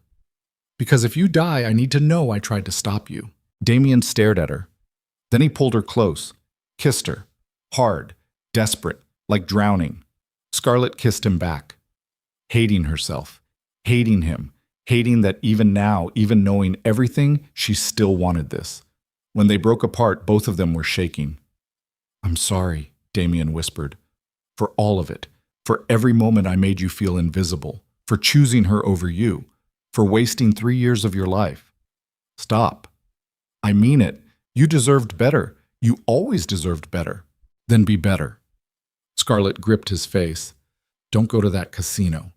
Don't throw your life away for revenge. Just be the man I thought I married." "I don't know how." "Then learn." Damien closed his eyes. "It's too late." "It's not. It is." He pulled away. "Vanessa sent another message 10 minutes ago. If I don't show up at midnight, she starts killing people. My remaining associates, their families, anyone still loyal to me. She'll burn through them one by one until I come." Scarlett's world tilted. "She wouldn't." "She absolutely would. She's already killed 3 people with that bombing. What's a few more?" "Then we call the police." "The police won't move fast enough, and they'd probably arrest me first." Damien checked his watch. 4 hours. "I have 4 hours to end this." He started putting on the body armor. Scarlett watched, numb, helpless. This was happening, actually happening. Damien was going to walk into Vanessa's trap and probably die, and there was nothing Scarlett could do to stop him. Unless... "Give me the passwords," she said suddenly. Damien paused. "What?" "The encrypted files, the evidence. Give me the passwords." "Scarlett, if you're going to throw your life away, at least let me save your name. Give me the files. Let me take them to the FBI while you're confronting Vanessa. That way, if you die, she still goes down. And maybe the FBI goes easier on you for cooperating." Damien was quiet for a long moment. Then he pulled out his phone, typed something, sent it to her. "Those are the passwords. The files are on my personal server, cloud-based. You can access them from anywhere." Scarlett stared at the message. "Why are you trusting me with this?" "Because you're the only person who never betrayed me." Damien's smile was broken. "Even when I deserved it." He finished gearing up, checked his weapons, looked like a soldier heading to war. At 11:45, he grabbed his keys. "I'm going now." Scarlett stood. "I'm coming with you." "No." "Yes." "Scarlett, if you come with me, you could die. If I don't come with you, you definitely will." They stared at each other. Then Damien nodded. "Stay behind me. Do exactly what I say. And if shooting starts, you run. Understood?" "Understood." They left the hotel, got in the SUV, drove 6 blocks to the Mirage. The casino looked normal from outside. Bright lights, people streaming in and out, music and laughter and the electric buzz of money changing hands. But Damien led her around back, through an alley, down a service entrance, into the basement levels where legitimate casinos became something darker. The walls changed, concrete, dim lighting, heavy doors with keypads, security cameras everywhere. Damien moved like he knew the layout, like he'd been here before. They descended 3 levels. The temperature dropped. The air got stale. Sounds from above faded until all Scarlett could hear was her own heartbeat and Damien's breathing and the distant hum of machinery. At the bottom level, Damien stopped. Ahead, double doors. No windows. No visible guards. Too easy. "This is it," he said quietly. Scarlett's hands shook. "What's on the other side?" "Vanessa. Her operation. Probably a dozen armed guards, maybe more." "And your plan is to walk in and what? Start shooting?" "My plan is to get answers. And then yes, probably start shooting." "That's insane." "That's all I have left." Damien pulled out his gun, checked the chamber, looked at Scarlett one last time. "Last chance. You can still leave." Scarlett pulled out the small pistol he'd given her in the car. "I'm not leaving." "Then stay close." He kicked open the doors. The room beyond was huge. Underground casino, poker tables, roulette wheels, slot machines, all of it illegal, all of it running on Moretti money, and standing in the center, wearing a white dress and a smile that could cut glass. Vanessa Sinclair. "Damien," she said, "right on time." Guards materialized from the shadows. 10 of them. All armed, all pointing weapons at Damien and Scarlett. They were surrounded, trapped. And Vanessa's smile got wider. "I'm so glad you brought Scarlett," she said. "This is going to be so much more fun than I planned." Damien raised his gun. Where's my money? Gone. Spent. Invested in this. Vanessa gestured at the casino. Thank you for the capital. Couldn't have done it without you. I'll kill you. No, you won't, because if you shoot me, my guards shoot you and your lovely ex-wife. And then where does that leave us? Vanessa's eyes glittered. Dead. All of us. How tragic. Scarlett's pulse hammered. This was wrong. All of it wrong. Vanessa was too calm, too confident, like she'd been expecting them. Like this was all exactly according to plan. What do you want? Scarlett asked. Vanessa's attention shifted. Ah, she speaks. Tell me, Scarlett, how does it feel knowing you wasted 3 years on a man who never loved you? Better than being you. Is it? Because I got $300 million and you got a broken heart. Seems like I won. You're going to prison. Am I? Vanessa pulled out her phone, showed them the screen. These are the files Damien thinks will save him. The evidence proving I forged documents, except her smile turned vicious. I have copies, and I've already sent them to the FBI, along with additional evidence showing Damien as my willing accomplice. As far as the feds know, we planned this together. When they raid this casino in... She checked her watch. Approximately 3 minutes, they'll find both of us, and all the proof they need to send us both to prison forever. Damien's face went white. You're lying. I'm not. Listen. Sirens. Distant but getting closer. Federal raid. Vanessa had set them up, used Damien's desperation to lure him into a trap, and now the FBI was coming to arrest them both. You bitch, Damien breathed. I prefer entrepreneur. Vanessa backed toward a rear exit. Enjoy prison, darling. I'll think of you fondly. She disappeared through the door. Her guards followed, leaving Damien and Scarlett alone in an illegal casino as federal agents closed in. Scarlett grabbed Damien's arm. We have to run. There's nowhere to run. There's always somewhere. The front doors exploded inward. FBI agents poured in. Dozens of them. Tactical gear, assault rifles, shouting commands. FBI, hands up. Get on the ground. Damien dropped his weapon, raised his hands. Scarlett did the same. An agent tackled Damien. Another grabbed Scarlett, forced them both down.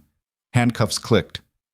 Damien Moretti, you're under arrest for racketeering, money laundering, conspiracy to commit fraud, and operating an illegal gambling enterprise. They dragged him toward the exit. Another agent pulled Scarlett up.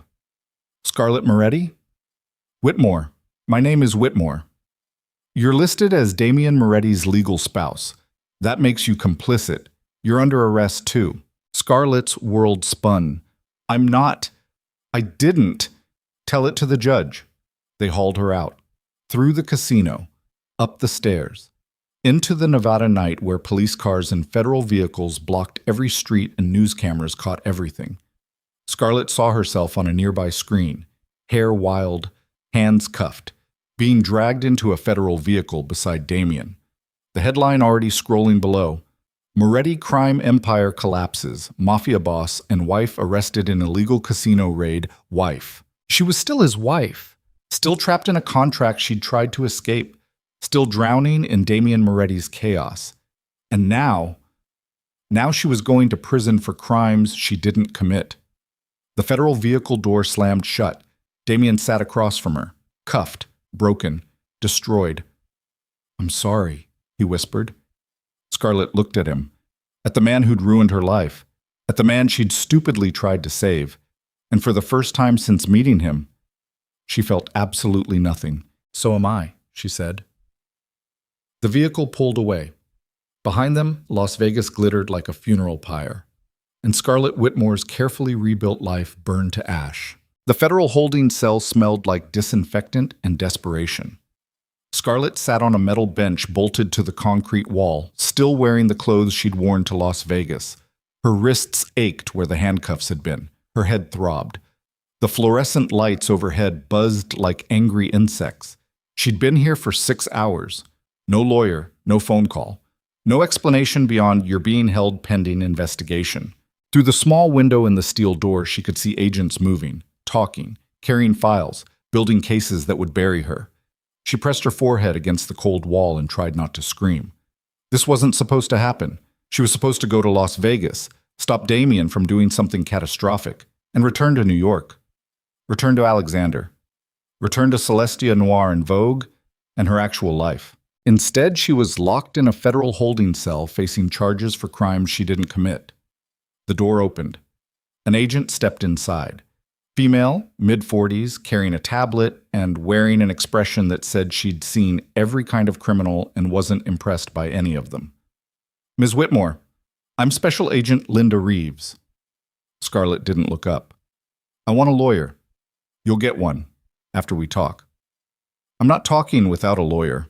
That's your right, but you should know we have evidence linking you to the Moretti organization's financial operations, bank transfers, email communications, meeting logs, your signature on corporate documents. Agent Reeves set the tablet on the bench. You want to claim you knew nothing about your husband's criminal empire? Fine, but the paper trail says otherwise. Scarlett's stomach turned over. I signed documents as his wife, social obligations, charity events. You managed his household, attended business dinners, hosted syndicate associates. Agent Reeves's voice stayed flat. You were either complicit or willfully ignorant. Either way, you're culpable. That's not true. Then help me understand. Agent Reeves sat down. Why did you go to Las Vegas? Why walk into an illegal casino with an armed fugitive if you weren't involved? He's not a fugitive. He hasn't been charged with... He has now.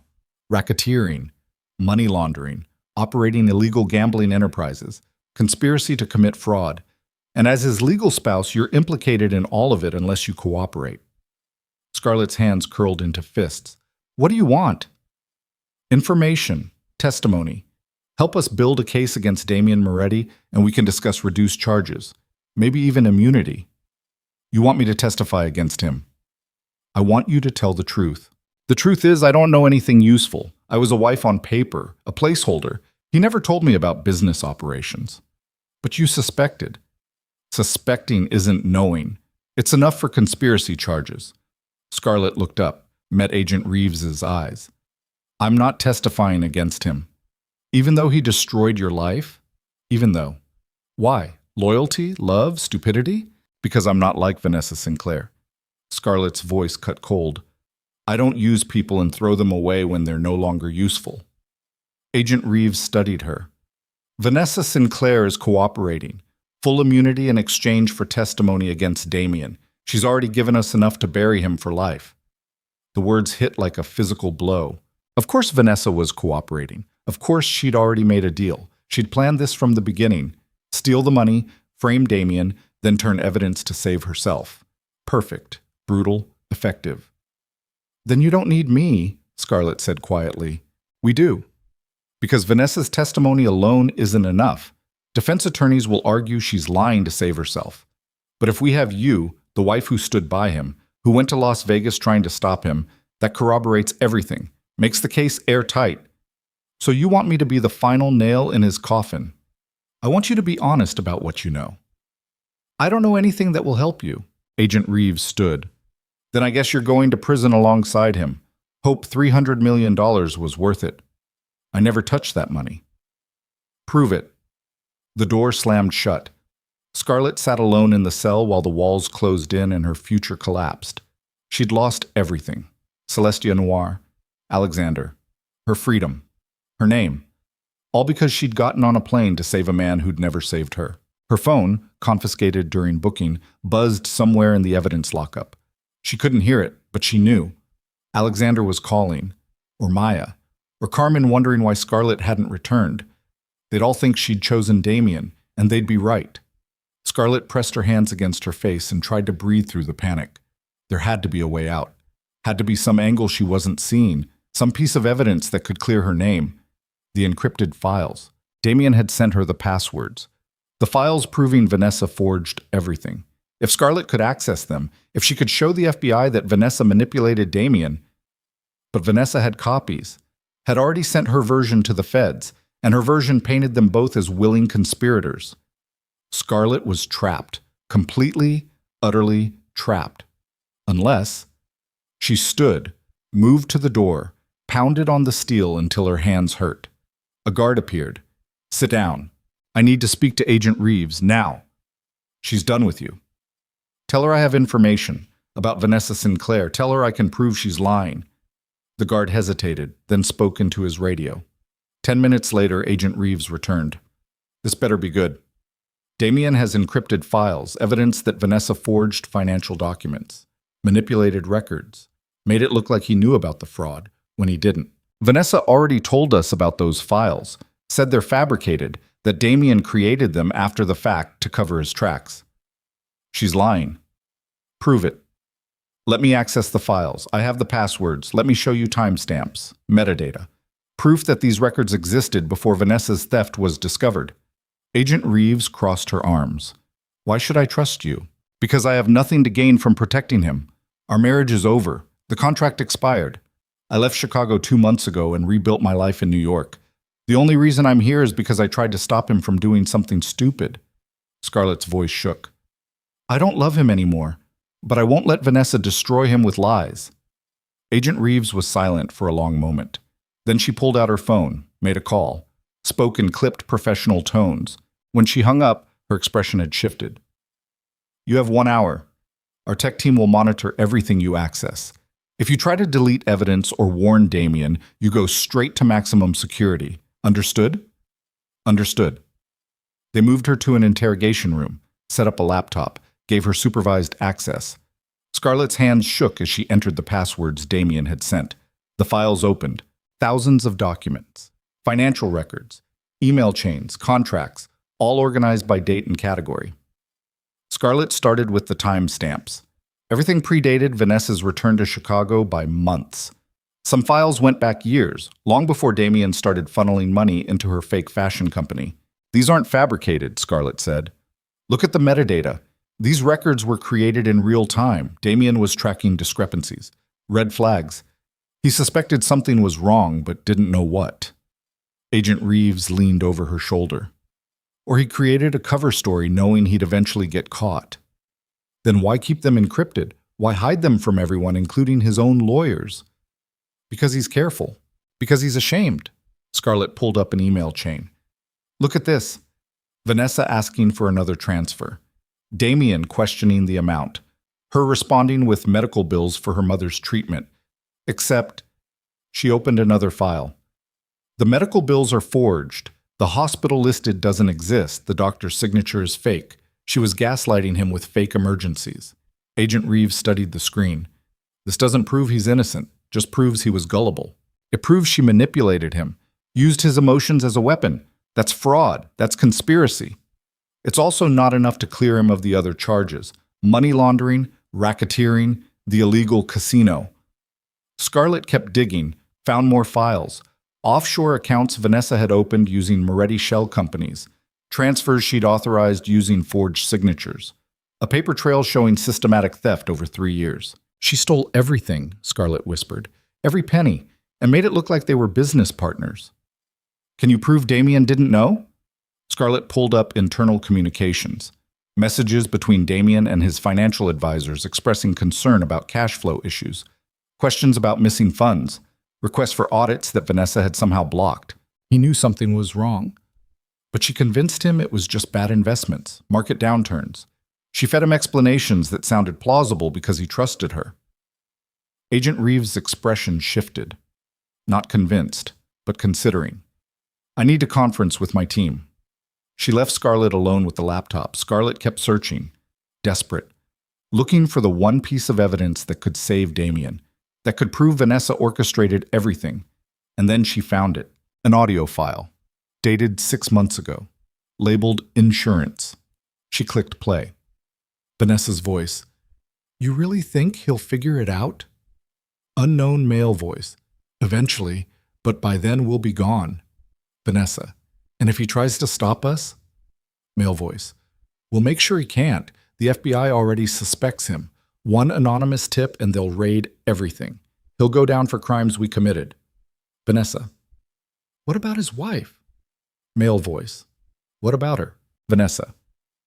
She's not stupid. She might piece things together. Male voice. Then we frame her too. Make it look like she was involved from the beginning. A conspiracy between all three of them. Vanessa laughing. Perfect. Damien loses everything, his empire, his freedom, his precious little wife, and I finally get what I deserve. The recording ended. Scarlett sat frozen, heart pounding, mind racing. This was it. Proof of conspiracy. Proof that Vanessa planned to frame both Scarlett and Damien. Proof that could blow the entire case apart. Agent Reeves returned with 2 other agents. What did you find? Scarlett played the audio file. The room went silent. When it finished, Agent Reeves looked at her colleagues. They nodded. We need to verify this recording, check authenticity, identify the male voice. Agent Reeves turned to Scarlett. If this is real, if it holds up forensically, Vanessa Sinclair's immunity deal is void. It's real. We'll confirm that. In the meantime, you're being released pending investigation. Scarlett's chest tightened. What about Damien? He's still facing charges for the underlying crimes: money laundering, racketeering, operating illegal businesses. This recording might clear him of conspiracy with Vanessa, but it doesn't erase everything else. But it proves he was manipulated, that he's a victim.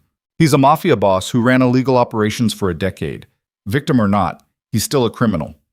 Agent Reeves' voice softened slightly. But this recording helps, shows mitigating circumstances, might reduce his sentence significantly. How significantly? That's for prosecutors to decide. An agent brought Scarlett's personal belongings, phone, wallet, keys, everything she'd had when they arrested her. Her phone showed 63 missed calls, 40 text messages, 3 voicemails, all from Alexander. The most recent text: I saw the news, call me, please. Scarlett's throat tightened. She'd destroyed everything, lost his trust, broken her promise, chosen chaos over the life they were building. You're free to go, Agent Reeves said, but don't leave Nevada. We'll need additional testimony as we build the case against Vanessa. Where is she now? Protective custody. Until we verify this recording, she's still a cooperating witness. And when you verify it, she's arrested for conspiracy, fraud, perjury, and accessory to whatever else we uncover. Agent Reeves almost smiled. Turns out framing a mafia boss while stealing $300 million carries serious consequences. Scarlett walked out of the federal building into Las Vegas morning. The sun felt too bright, the air too hot. Everything sharp and disorienting. She called Alexander. He answered on the first ring. Scarlett, Jesus Christ, are you okay? I'm okay, I'm out. They released me. I saw the arrest, the news coverage. I thought... His voice cracked. I thought I'd lost you. You probably should have. What does that mean? It means I broke every promise I made. I went to Las Vegas. I got arrested. I destroyed everything we built together. Alexander was quiet for a moment. Did you find what you needed? What? In Chicago, in Las Vegas. Did you find closure? Did you get answers? Scarlett looked at the federal building behind her, at the mess she'd waded into trying to save a man who'd never saved her. I found the truth, she said quietly. Vanessa framed us both. She planned everything. And I found proof. Then you did the right thing. The right thing would have been staying in New York. The right thing would have been letting an innocent man go to prison for crimes he didn't commit. He's not innocent, Alexander. He ran illegal operations for years. He's guilty of plenty, but not guilty of loving the wrong woman. That's just human. Alexander's voice softened. Come home, Scarlett. We'll figure out the rest. I can't. The FBI wants me to stay in Nevada, testify, help build the case. How long? I don't know. Days, maybe weeks. Then I'm coming to you. Alexander, I'm booking a flight. I'll be there tonight. We'll deal with this together. You don't have to cheat. I want to. He paused. Unless you don't want me there. Scarlett closed her eyes. I want you here.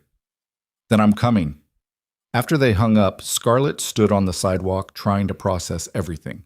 Vanessa was going down. The recording would destroy her immunity deal. She'd face charges for fraud, conspiracy, theft, perjury. Damien would still face consequences, but significantly reduced. Victim status might earn him a lighter sentence. Maybe even probation instead of prison. And Scarlett was free. Legally. Finally. Her phone buzzed. Unknown number. She almost didn't answer, but something made her pick up. Scarlett Whitmore? Who is this? My name is Marcus Webb. I'm Damian Moretti's attorney. I understand you just secured his release from federal custody. I found evidence, that's all. That's everything. The FBI just informed me they're dropping conspiracy charges against Damian pending further investigation. Without those charges, their entire case weakens significantly. Scarlett's chest tightened. What does that mean? It means he's being released on bail, today, within the hour. That's good. He wants to see you. No? Ms. Whitmore, I said no. I did what I came to do.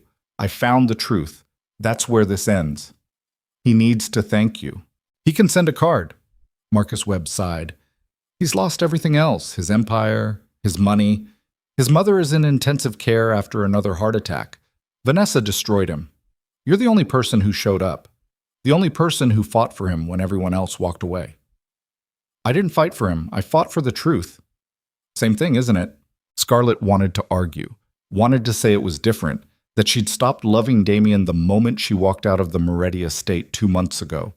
But standing in Las Vegas sunshine with federal agents building cases and Alexander flying across the country and her entire life suspended in legal limbo, she didn't know what she felt anymore. Where is he? She asked quietly. Clark County Detention Center. He'll be processed out around 3 p.m. I'll think about it. She hung up before Marcus could respond. Then she got a hotel room, showered, changed into clean clothes, tried to decide what the hell she was supposed to do next. Her phone rang again. Eleanor this time. Scarlett? Thank God. I heard you were released. I'm fine, Eleanor. The attorney said you found evidence that you saved Damian from conspiracy charges. I found a recording, that's all. That's everything. My son was facing life in prison. Now he might walk away with probation. Eleanor's voice shook. How can I ever repay you? You can't, and I don't want you to try. Scarlett, how's your health? Eleanor was quiet for a moment. Not good. Another heart attack yesterday. The stress of Damian's arrest. The doctors say I need to reduce stress or, she didn't finish. Then reduce stress. Let your lawyers handle Damian. Focus on recovering. I can't stop worrying about him. You're going to have to, because worrying is killing you. Scarlett's voice softened. Eleanor, you've spent your entire life protecting your son. Let someone else do it for a while. Who? You? No. His lawyers, his associates, anyone except the woman who just had 2 heart attacks. Eleanor laughed. It came out wet. You're right. You're absolutely right. I don't know how to stop. Start by resting. Let Damian face his consequences like an adult. Will you be there? When he's released? Scarlett looked out the hotel window at Las Vegas, sprawling in the desert heat. I don't know. He needs you. He needed Vanessa. Look how that turned out. Scarlett, I have to go. Take care of yourself, Eleanor. She hung up. At 2 p.m., Alexander texted, landing in 90 minutes. Where are you? Scarlett sent him the hotel address. At 2:30, she got a text from an unknown number. This is Damian. They're releasing me at 3. I know you don't owe me anything, but if you're still in Vegas, I'd like to see you. Just once. To say thank you. Scarlett stared at the message. She should delete it. Block the number. Focus on Alexander arriving. Focus on returning to New York. Focus on salvaging Celestia Noir and her actual life. But her hands were shaking. She called Marcus Webb. Where will Damian be after release? Probably the Bellagio. We have a suite reserved under my name. He can't return to Chicago until the investigation concludes. What room? Marcus gave her the details. Scarlett hung up, sat on the hotel bed, stared at her reflection in the mirror. She looked tired, destroyed, like someone who'd spent 2 months building a new life only to watch it collapse the second she looked back. At 3:15, her phone buzzed. Damian, I'm out. Room 4512 at the Bellagio if you want to talk. If not, I understand. Scarlett grabbed her coat, took the elevator down, got in a cab, gave the driver the Bellagio address. The entire ride, she told herself she was making a mistake, that seeing Damian would undo all the progress she'd made, that walking into his hotel room was choosing chaos over peace. But she didn't tell the driver to turn around. The Bellagio was excessive even by Las Vegas standards. Marble floors, crystal chandeliers, fountains and flowers, and the kind of wealth that felt obscene after spending the night in a federal holding cell. Scarlett took the elevator to the 45th floor, found room 4512.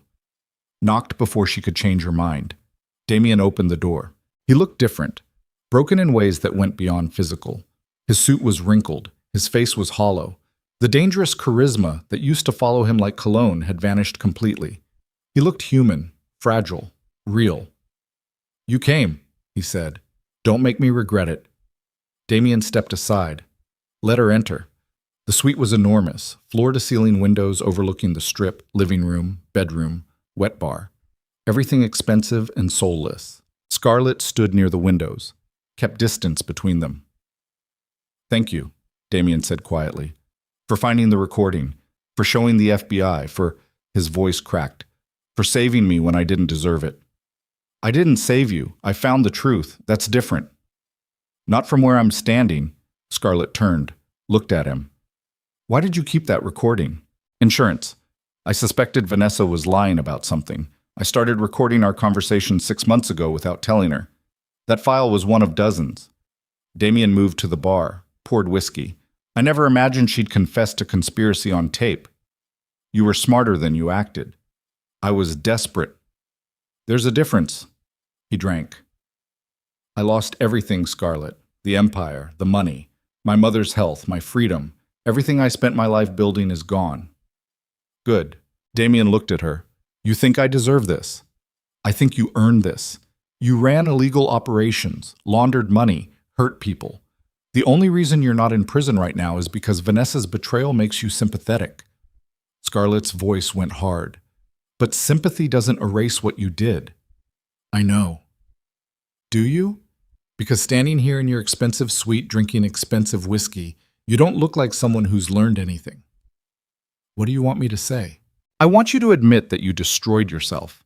That Vanessa didn't ruin you. You ruined you by building an empire on violence and choosing a fantasy over reality and treating the one person who actually loved you like furniture." The words hung between them. Damien set his glass down. "You're right. I know I'm right. About all of it. I destroyed myself. I chose wrong. I hurt you in ways I can't fix." He moved closer. "But I'm asking anyway. For forgiveness. For a chance to, No." "Scarlett, no." She stepped back. "You don't get forgiveness. You don't get another chance. You get consequences. You get to rebuild from nothing like I had to. You get to feel what it's like to lose everything and start over." "I don't know how." "Then figure it out, the same way I did." Damien stared at her. "I loved you." Past tense. Good. "I still love you." Scarlett's chest tightened. "Don't. I mean it. I know I didn't show it. I know I chose her over you 1,000 times. But losing everything made me realize—" His voice broke. "You were the only real thing I ever had, and I threw you away. Yes, you did." "Can I fix it?" "No." "Can I try?" Scarlett looked at him. At this man she'd loved. This man who'd destroyed her. This man who was finally seeing her. Too late. "I'm with someone else," she said quietly. Damien went still. "The investor. Alexander." "Yes." "Do you love him?" "I'm learning to." "That's not the same as yes." "It's close enough." They stood in silence. Las Vegas glittered below. Two people who'd almost had something real, separated by 3 years of mistakes neither could undo. "I won't bother you again," Damien said finally. "After this, after the investigation, I'll sign whatever divorce papers you want. I'll disappear. You'll never have to see me again." "Good. But Scarlett, don't." "I'm sorry. For all of it. For every moment I made you feel invisible. For wasting years of your life. For being too stupid and too scared to love you when I had the chance." Damien's voice shook. "You deserved better. You always deserved better." Scarlett's eyes burned. "I know." She walked to the door, hand on the handle. Behind her, Damien spoke one more time. "If you ever change your mind, I won't. But if you do, I'll be here, or wherever you need me to be, however long it takes. I'll prove I can be the man you thought you married. Scarlett opened the door. Goodbye, Damien. She walked out, down the hallway, into the elevator, through the lobby, out into Las Vegas heat. Her phone buzzed. Alexander. Just landed. On my way to your hotel. See you in 20 minutes. Scarlett took a cab back, got to her hotel just as Alexander's car pulled up. He got out, saw her, ran, pulled her into his arms, and held her like she might disappear. You're okay, he breathed. You're really okay. I'm okay. I thought I'd lost you.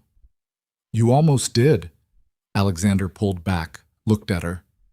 Did you see him, Damien?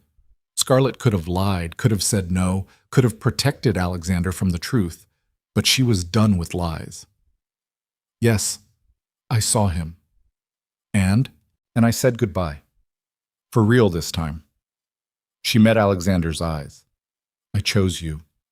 I'm choosing you. If you'll still have me. Alexander kissed her, gentle, careful, like she was something precious. When they broke apart, he smiled. I'll always have you. They went inside, up to Scarlett's room, sat together while Las Vegas blazed outside and the world kept spinning, and Scarlett's old life finally released its grip. What happens now? Alexander asked. I testify. Help the FBI build their case against Vanessa. Then I go home to New York, back to Celestia Noir, back to my real life. And Damien? Faces whatever consequences come, without me. You sure? I'm sure. Alexander kissed her forehead. Then let's go home. But 2 days later, everything changed. Scarlett was in the federal building giving testimony when Agent Reeves's phone rang. She stepped out, came back 2 minutes later looking grim. What's wrong? Scarlett asked. Vanessa escaped protective custody. The room went cold. What do you mean escaped? She overpowered a guard, stole his weapon and vehicle, disappeared an hour ago. Agent Reeves's jaw tightened. She left a message. What message? Agent Reeves showed her the note. Written in Vanessa's perfect handwriting. You took everything from me. Now I take everything from you, starting with the people you love. Scarlett's blood turned to ice. She's going after Damien, and possibly you. We're issuing protective details for both of you immediately. Where's Damien now? Still at the Bellagio. We have agents en route. Scarlett grabbed her phone, called Damien. No answer. Called again. Voicemail. We have to go. Now. Agent Reeves was already moving. Federal vehicles are outside. Stay with me. They ran, but Scarlett knew, with cold certainty that settled like lead in her stomach, they were already too late. Vanessa Sinclair had nothing left to lose. And people with nothing to lose were the most dangerous kind. The federal convoy tore through Las Vegas traffic with sirens screaming and lights cutting through late afternoon haze. Scarlett sat in the back seat gripping the door handle while Agent Reeves coordinated with tactical teams through her radio. Alexander sat beside her, jaw tight, saying nothing because there was nothing left to say. Vanessa had escaped, was armed, had threatened everyone Scarlett loved, and Damien wasn't answering his phone. ETA 3 minutes, the driver said. Scarlett's phone buzzed, text from an unknown number. She opened it. A photo.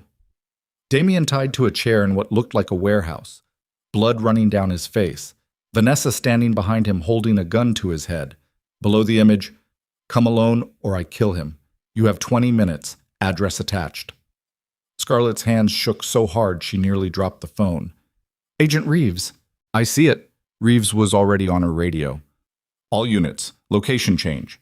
Suspect has moved to an industrial facility near the airport. Converge on coordinates now. She said, come alone. You're not going anywhere near that location. If I don't, she kills him. If you do, she kills you both. Agent Reeves turned in her seat. This is what she wants, Scarlett. You walking into her trap. We handle this tactically. SWAT teams, negotiators, controlled entry. By the time you coordinate all that, Damien's dead. Better him than you. Alexander grabbed Scarlett's hand. She's right. You can't go. I have to. No, you don't. He's not your responsibility anymore. He's still a human being. He's a criminal who spent 3 years destroying you. Let the professionals handle this. Scarlett looked at Alexander. at this good man who'd invested in her, who'd believed in her, who'd flown to Las Vegas to support her even after she'd broken every promise. "I know it doesn't make sense," she said quietly, "but I can't let her kill him, not like this." "Even if it means dying yourself?" "I'm not planning to die." Neither was he. Alexander's voice went hard. "But he walked into her trap anyway, and now you want to do the same thing." "I want to end this, once and for all, so I can actually move forward without his ghost hanging over everything." Alexander stared at her. "This is insane." "I know. If you go, we're done. I can't watch you throw yourself into his wreckage again."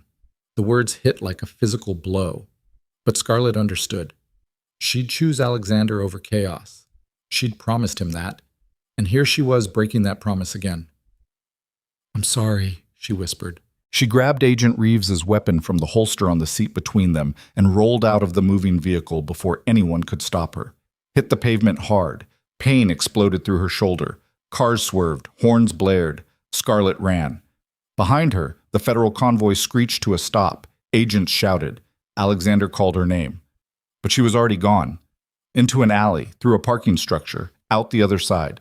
She flagged down a cab, gave the driver the warehouse address, offered him $300 cash to get there in 10 minutes and not ask questions. The driver took the money and drove. Scarlett checked the gun. Fully loaded. Safety off. Her hands were shaking, but her mind was clear. This was stupid, reckless, probably suicidal. But it was also the only way to end the cycle. The only way to stop running from Damien's collapse and finally face the woman who'd orchestrated all of it. The warehouse sat near the airport in a stretch of industrial wasteland. Abandoned factories, rusted equipment, chain-link fences topped with barbed wire. Scarlett paid the driver, got out, watched him speed away. Then she walked toward the warehouse alone. The front entrance was open. No guards. No obvious trap. Too easy. Way too easy. Scarlett entered anyway. Inside was darkness, concrete floors, metal scaffolding, the smell of rust and oil and decay. "I'm here," she called. Her voice echoed. "Drop the gun," Vanessa's voice came from somewhere above. "Kick it away, or I shoot him right now."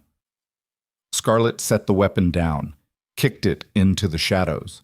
Lights flickered on, industrial floods that turned the warehouse into a stage. Damien sat tied to a chair in the center of the space, blood crusted on his face from a gash above his eye. His hands were bound behind him, ankles strapped to the chair legs. Vanessa stood behind him, gun pressed against his skull, still wearing that white dress from the casino, still beautiful in that way that made Scarlett's stomach turn. "You came," Vanessa said. "I wasn't sure you would." "Let him go." "Not yet. We need to talk first." "There's nothing to talk about." "Oh, I think there is." Vanessa's smile was vicious. "You destroyed my life, Scarlett. You found that recording, gave it to the FBI, turned me from protected witness to fugitive. Everything I built is gone because of you. Everything you built was stolen. I earned it. I spent years playing the long game, making Damien fall for me, gaining his trust, positioning myself to take everything." Vanessa's eyes glittered. "And it worked perfectly until you showed up with your moral superiority and your evidence. You framed us both. You were going to let us go to prison for your crimes. Collateral damage. Nothing personal. It was completely personal." "Maybe," Vanessa shrugged. "But it doesn't matter now, because I'm going to kill you both and disappear with whatever money I manage to move offshore. Clean slate, fresh start." Scarlett's pulse hammered. "The FBI will find you. Not if I'm smart. And I'm very smart. You escaped protective custody by assaulting a federal agent. That's not smart. That's desperate." "Same thing." Vanessa's finger tightened on the trigger. "Any last words, Damien?" Damien's eyes met Scarlett's. Even beaten and bleeding and about to die, he looked at her with something that might have been love, or might have been regret, or might have been both. "I'm sorry," he said quietly. "For all of it. I know. I wasted everything, including you. I know that too." Vanessa laughed. "How touching. The doomed lovers finally understanding each other. Except you're not lovers anymore, are you, Scarlett? You're with someone else. That investor, Alexander." Scarlett didn't respond. Does he know you're here? Does he know you chose Damien again? I didn't choose Damien. I chose the truth. You chose to save him. Same thing. Vanessa pressed the gun harder against Damien's head. So here's what's going to happen. You're going to watch me kill him. Then I'm going to kill you. Then I'm going to disappear. And everyone will think the mafia boss and his wife murdered each other in a final desperate confrontation. Tragic, poetic, perfect. Except the FBI knows you're here. They know I escaped. They don't know where I went. I sent them the address before I arrived. Vanessa's expression flickered. You're lying. Check your perimeter. They're already surrounding this building. Vanessa moved to a window, looked out. Her face went white. Red and blue lights everywhere. Federal vehicles blocking every exit. SWAT teams taking positions. Snipers on rooftops. You bitch, Vanessa breathed. Scarlett had lied. She hadn't sent the address. But Agent Reeves was smart enough to track her phone, smart enough to know Scarlett would do something reckless. The cavalry had arrived. It's over, Scarlett said. Let him go. Surrender. Maybe they'll go easy on you. Easy? Vanessa's laugh came out broken. I assaulted a federal agent, escaped custody, kidnapped someone. I'm looking at life in prison. Better than a death sentence. Is it? Vanessa turned the gun from Damien to Scarlett. I don't think so. Time slowed. Scarlett saw Vanessa's finger tighten on the trigger, saw the calculation in her eyes, saw the moment she decided that if she was going down, she'd take Scarlett with her. Then Damien moved. Somehow, despite being bound to the chair, he threw his weight sideways. The chair toppled, took Vanessa's legs out from under her. The gun fired. The bullet went wide, hit concrete, ricocheted. Scarlett dove for the weapon she'd dropped earlier, found it in the shadows, spun. Vanessa was on top of Damien, gun pressed against his chest, screaming, I'll kill him! I'll fucking kill him! Then you die too, Scarlett said, voice steady, gun aimed. Because the second you pull that trigger, I shoot you, and those federal snipers outside shoot you, and you die knowing you lost everything for nothing. Vanessa's head shook. He deserves this. Maybe, but killing him won't fix what you broke. It'll feel good. For about 3 seconds, then you're dead. Is that really how you want this to end? Vanessa stared at her, at Scarlett holding that gun with hands that didn't shake anymore, at the woman she'd tried to destroy standing calm and certain and finally, free. I hate you, Vanessa whispered. I know. You ruined everything. No, you ruined everything. I just made sure everyone knew. Tears streamed down Vanessa's perfect face.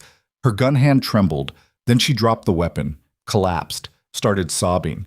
Federal agents stormed in, tackled Vanessa, cuffed her, dragged her away screaming obscenities and threats that turned to pleas that turned to silence. Scarlett lowered her gun, set it down carefully. Agents surrounded Damien, cut his bonds, helped him stand. He could barely walk. Blood loss, shock, exhaustion. They led him toward the exit, toward ambulances waiting outside. But he stopped, turned, looked at Scarlett one last time. Thank you, he mouthed. Scarlett nodded, couldn't speak, couldn't move. Then he was gone. Into federal custody, into whatever consequences awaited him. And Scarlett stood alone in that warehouse while lights flashed and agents swarmed and her old life finally ended. Agent Reeves approached. That was the stupidest thing I've ever seen. Probably. You could have died, but I didn't. Only because Damien took a bullet meant for you. Scarlett looked up. What? The ricochet. Hit him in the side. He's losing blood. Medics are working on him now. Scarlett's chest tightened. Is he? He'll live. Probably. Agent Reeves studied her. You love him. I used to. And now? Now I just want him to be okay. From a distance. For the rest of my life. Agent Reeves almost smiled. That's probably the healthiest thing I've heard all week. They walked outside together. Las Vegas evening painted the sky orange and purple. Ambulances loaded the wounded. Federal agents processed evidence. News helicopters circled like vultures. Scarlett saw Alexander standing near one of the federal vehicles. arms crossed, face unreadable. She walked toward him slowly, expecting anger, expecting ultimatums, expecting him to walk away. Instead, he just looked tired. "You're alive," he said. "Barely. I watched the whole thing through the window, saw you talk her down, saw Damien take that bullet, saw you become someone I don't recognize." Scarlett's throat tightened. "I'm sorry." "For what?" "For choosing his chaos over your stability, for breaking my promises, for being the kind of person who runs toward danger instead of away from it." Alexander was quiet for a long moment. Then he said, "I'm not mad." "You should be." "I am, but I'm also—" He stopped. "I'm also realizing that the version of you I fell for includes this: the woman who can't walk away from injustice, who fights for truth even when it costs her everything, who risks her life to save someone who doesn't deserve it. That version of me is exhausting." "Yeah, she is." Alexander smiled slightly. "But she's also extraordinary." Scarlett's eyes burned. "I destroyed everything we built." "Not everything. Celestia Noir is still there. Vogue still wants the profile. Your designs are still brilliant." He moved closer. "The only question is whether you're ready to come back, or whether you need more time to close this chapter. It's closed, completely, forever." "You sure?" Scarlett looked at the ambulance carrying Damien away, at the warehouse where she'd almost died, at the wreckage of 3 years she'd spent loving the wrong man. "I'm sure." Alexander kissed her forehead. "Then let's go home." 3 months later, Scarlett stood in her Dumbo studio, surrounded by journalists and photographers and industry people who'd come to see Celestia Noir's latest collection. The Vogue profile had launched 2 weeks earlier, 5 pages. Gorgeous photography.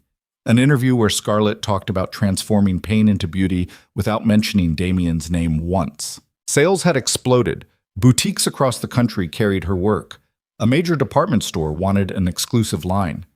Investors were circling with offers that made Alexander's initial backing look quaint.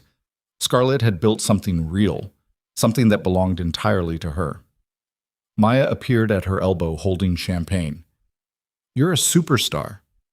I'm a person who makes jewelry. You're a person who makes art that people want to wear every day for the rest of their lives. That's a superstar." Maya clinked her glass against Scarlett's. "I'm proud of you." "For what?" "For surviving, for leaving, for rebuilding, for not looking back." Scarlett smiled. "I looked back once and almost got killed. Then you stopped looking back. That's growth." Across the room, Alexander was talking with a buyer from Barney's. He caught Scarlett's eye, smiled. "Mouth doing okay?" She nodded. Things with Alexander were good, not perfect, not uncomplicated, but good. He understood that she'd needed closure, that walking away from Damien in that warehouse was different than walking away from the Moretti estate 2 months earlier. The first time had been escape.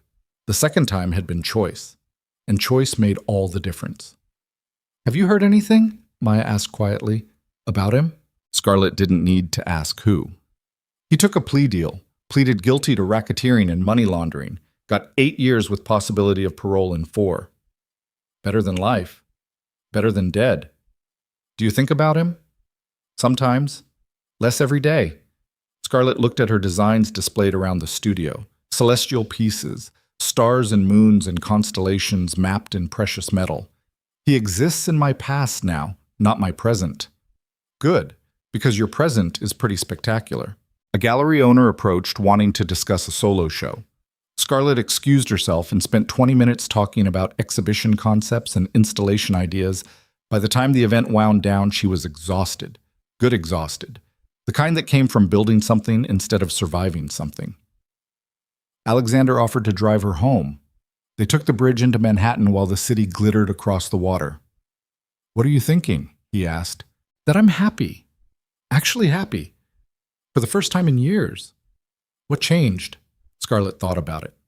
"I stopped waiting for someone else to make me whole. Stopped believing I needed to be loved by a specific person to have value.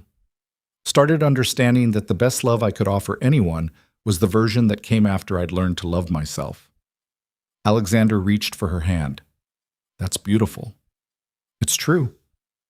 Both things can be true. They drove in comfortable silence. At her apartment, Alexander walked her upstairs. "Stay," Scarlett said at the door. "You sure?" "I'm sure." They went inside together, made dinner, talked about the Vogue piece and upcoming shows and the direction Celestia Noir should take next. Later, lying in bed with Alexander's arm around her and city sounds drifting through the window, Scarlett felt something settle in her chest. Peace. Not the absence of pain, but the presence of purpose. The understanding that she'd survived something brutal and come out stronger on the other side. Her phone buzzed on the nightstand. She almost ignored it, but something made her check. A message from an unknown number. "I saw the Vogue piece. Your work is extraordinary. I'm happy for you." Scarlett stared at the message. She could respond, could say thank you, could ask how he was doing in prison, but she didn't. She deleted the message, blocked the number, set the phone down. Damian Moretti had been her husband, her mistake, her lesson, but he wasn't her future. Alexander stirred. "Everything okay?" "Everything's perfect," Scarlett said, and meant it. 2 years later, Scarlett received an invitation to speak at a design conference in Chicago. She almost declined. Too many ghosts, too much history. But Maya convinced her. You can't avoid an entire city forever, and you're not the same person who left. Go back, show them who you became. So Scarlett went. The conference was massive. Designers from around the world, panels, workshops, networking events that stretched late into the night. Scarlett's keynote was scheduled for the final day. She talked about her journey, about starting over, about transforming trauma into creativity, about building a life on her own terms. The audience gave her a standing ovation. Afterward, during the reception, a woman approached. Elegant, late 50s, familiar in a way that made Scarlett's breath catch. Eleanor Moretti. "Scarlett," Eleanor said, "you probably don't want to see me." "No, I don't." "Then I'll be brief. I wanted to apologize for everything, for pushing you toward my son, for enabling his worst behavior, for making you feel responsible for his happiness." Eleanor's voice was steady. "You deserved better. I'm sorry I couldn't give it to you." Scarlett studied her. Eleanor looked older, healthier though. The stress lines had softened. The manic energy was gone. "How are you?" Scarlett asked. "Better. I had a third heart attack 6 months after Damian went to prison. Nearly died. Spent 2 months recovering. When I woke up, I realized I'd spent my entire life controlling things I couldn't control and ignoring things I could." Eleanor smiled slightly. "So I sold everything, paid off the family debts, settled civil suits, dismantled what remained of the empire. Now I run a small gallery in Evanston. No drama, no danger, just art." That's good. It's peaceful. Turns out I like peace." Eleanor paused. "Damian asks about you in his letters. I tell him you're doing well. I hope that's still true." Scarlett's chest tightened. "It is. I'm glad. You deserved happiness. You always did." Eleanor touched Scarlett's arm briefly. "Thank you for saving him that day in Las Vegas. You could have let Vanessa kill him, but you didn't." "I couldn't live with that. That's what makes you better than all of us." Eleanor left before Scarlett could respond. That night, alone in her hotel room, Scarlett sat by the window overlooking Chicago, the city she'd fled, the city that held 3 years of mistakes and heartbreak and lessons learned the hard way. It looked different now, smaller, just a city, not a prison. She pulled out her laptop, checked her email, one new message from Damian's prison account. Subject line, "No response necessary." Scarlett almost deleted it, but curiosity won. She opened it. "Scarlett, I know you blocked my number. I know you don't want to hear from me. I'm writing anyway because my therapist says I need to say this even if you never read it. I destroyed you. I know that. I treated you like furniture while worshiping a fantasy. I made you apologize for standing up for yourself. I let you walk away believing you weren't enough when the truth was I wasn't enough for you. You were real, solid, honest. Everything I claimed to value but was too scared to actually embrace. Vanessa was safe because she was unattainable. You were terrifying because you were right there offering me something genuine. I'm not asking for forgiveness. I don't deserve it. I'm just saying I finally understand what I lost. And I'm sorry. For every moment I made you feel invisible. For every choice that hurt you. For wasting 3 years of your life. You built something extraordinary from the wreckage I left you in. I saw the Vogue piece. Your mother would have been proud. I hope you're happy. I hope Alexander treats you the way I should have. I hope you never think about me except as a cautionary tale about what happens when someone's too broken to accept real love. I'll be eligible for parole in 2 years. When I get out, I'm leaving Chicago. Starting over somewhere, no one knows the Moretti name. Building something small and honest. Maybe I'll fail. Probably I'll fail. But I have to try. Thank you for everything, especially for walking away. D. Scarlett read the message 3 times. Then she closed the laptop, stood, looked at Chicago one last time. She felt nothing. No anger, no love, no regret. Just the quiet satisfaction of knowing she'd survived. The next morning, she flew back to New York. Back to her studio. Back to Alexander. Back to the life she'd built from scratch. Celestia Noir kept growing. A second location in Los Angeles. A collaboration with a major fashion house. Awards and recognition and opportunities that seemed impossible just 3 years earlier. Scarlett hired more designers, mentored young artists, started a scholarship fund for students who couldn't afford design school. She gave back what had been taken from her, built what had been destroyed, became the person she'd always had the potential to be. Alexander proposed on a rooftop in Manhattan at sunset. Simple ring, simpler question. Will you marry me? For real this time. No contracts, no expiration dates. Just us. Scarlett looked at him.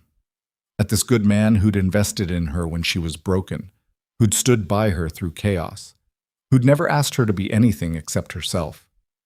Yes, she said. They married 6 months later. Small ceremony, close friends. Maya is maid of honor. Carmen and the Celestia Noir team. Alexander's family, Scarlett's scattered relatives who'd disappeared during her Moretti years and slowly drifted back. No mafia bosses, no contracts, no fear, just love. Simple, honest, real. At the reception, Maya pulled Scarlett aside. How does it feel? Different. Good different? The best different. Scarlett looked at Alexander across the room. I spent 3 years married to someone who didn't love me. Now I get to spend the rest of my life with someone who does. Damn right you do. They danced, ate cake, celebrated until the city lights blurred and the night turned soft and everyone Scarlett loved was gathered in one room. Later, standing on a balcony with Alexander beside her and Manhattan spreading below like promises kept, Scarlett thought about where she'd been, who she'd been. The girl who'd loved Damien Moretti, who'd signed that contract believing marriage could make him see her, who'd endured 3 years of invisibility hoping things would change. That girl was gone. In her place stood a woman who'd walked through fire and come out forged, who'd built empires from ashes, who'd learned that the only person who could save her was herself. What are you thinking? Alexander asked. Scarlett leaned against him. That I'm grateful. For what? For surviving, for leaving, for learning that love isn't supposed to hurt, that marriage isn't supposed to feel like a prison sentence, that the right person makes you feel free instead of trapped. Alexander kissed her. I love you. I love you too. And she meant it, completely, without reservation, without the desperate need that had defined her feelings for Damien. This was different, quieter, deeper, built on foundation instead of fantasy. This was real.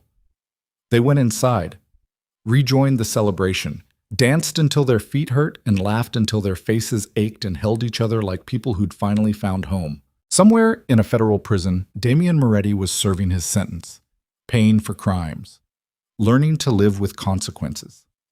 Somewhere in protective custody, Vanessa Sinclair was doing the same. But Scarlett wasn't thinking about either of them. She was thinking about tomorrow, about designs waiting to be created, about the studio expansion, about the life she and Alexander were building together, about freedom, about peace, about the difference between existing and actually living. At midnight, when the party finally wound down and the last guests left and the caterers cleaned up, Scarlett and Alexander stood alone in the empty venue. Ready to go home? He asked. Scarlett looked around, at the space where she'd married someone who actually loved her, at the beginning of a life she'd chosen instead of one she'd been trapped in. "Yeah," she said, "I'm ready." They walked out into the New York night, hand in hand, partners, equals. Two people who'd found each other in the wreckage and built something beautiful from what remained. No mafia contracts, no expiration dates, no cages, only love, only choice, only the endless possibility of what came next. And for the first time in her life, Scarlett Whitmore truly belonged to herself.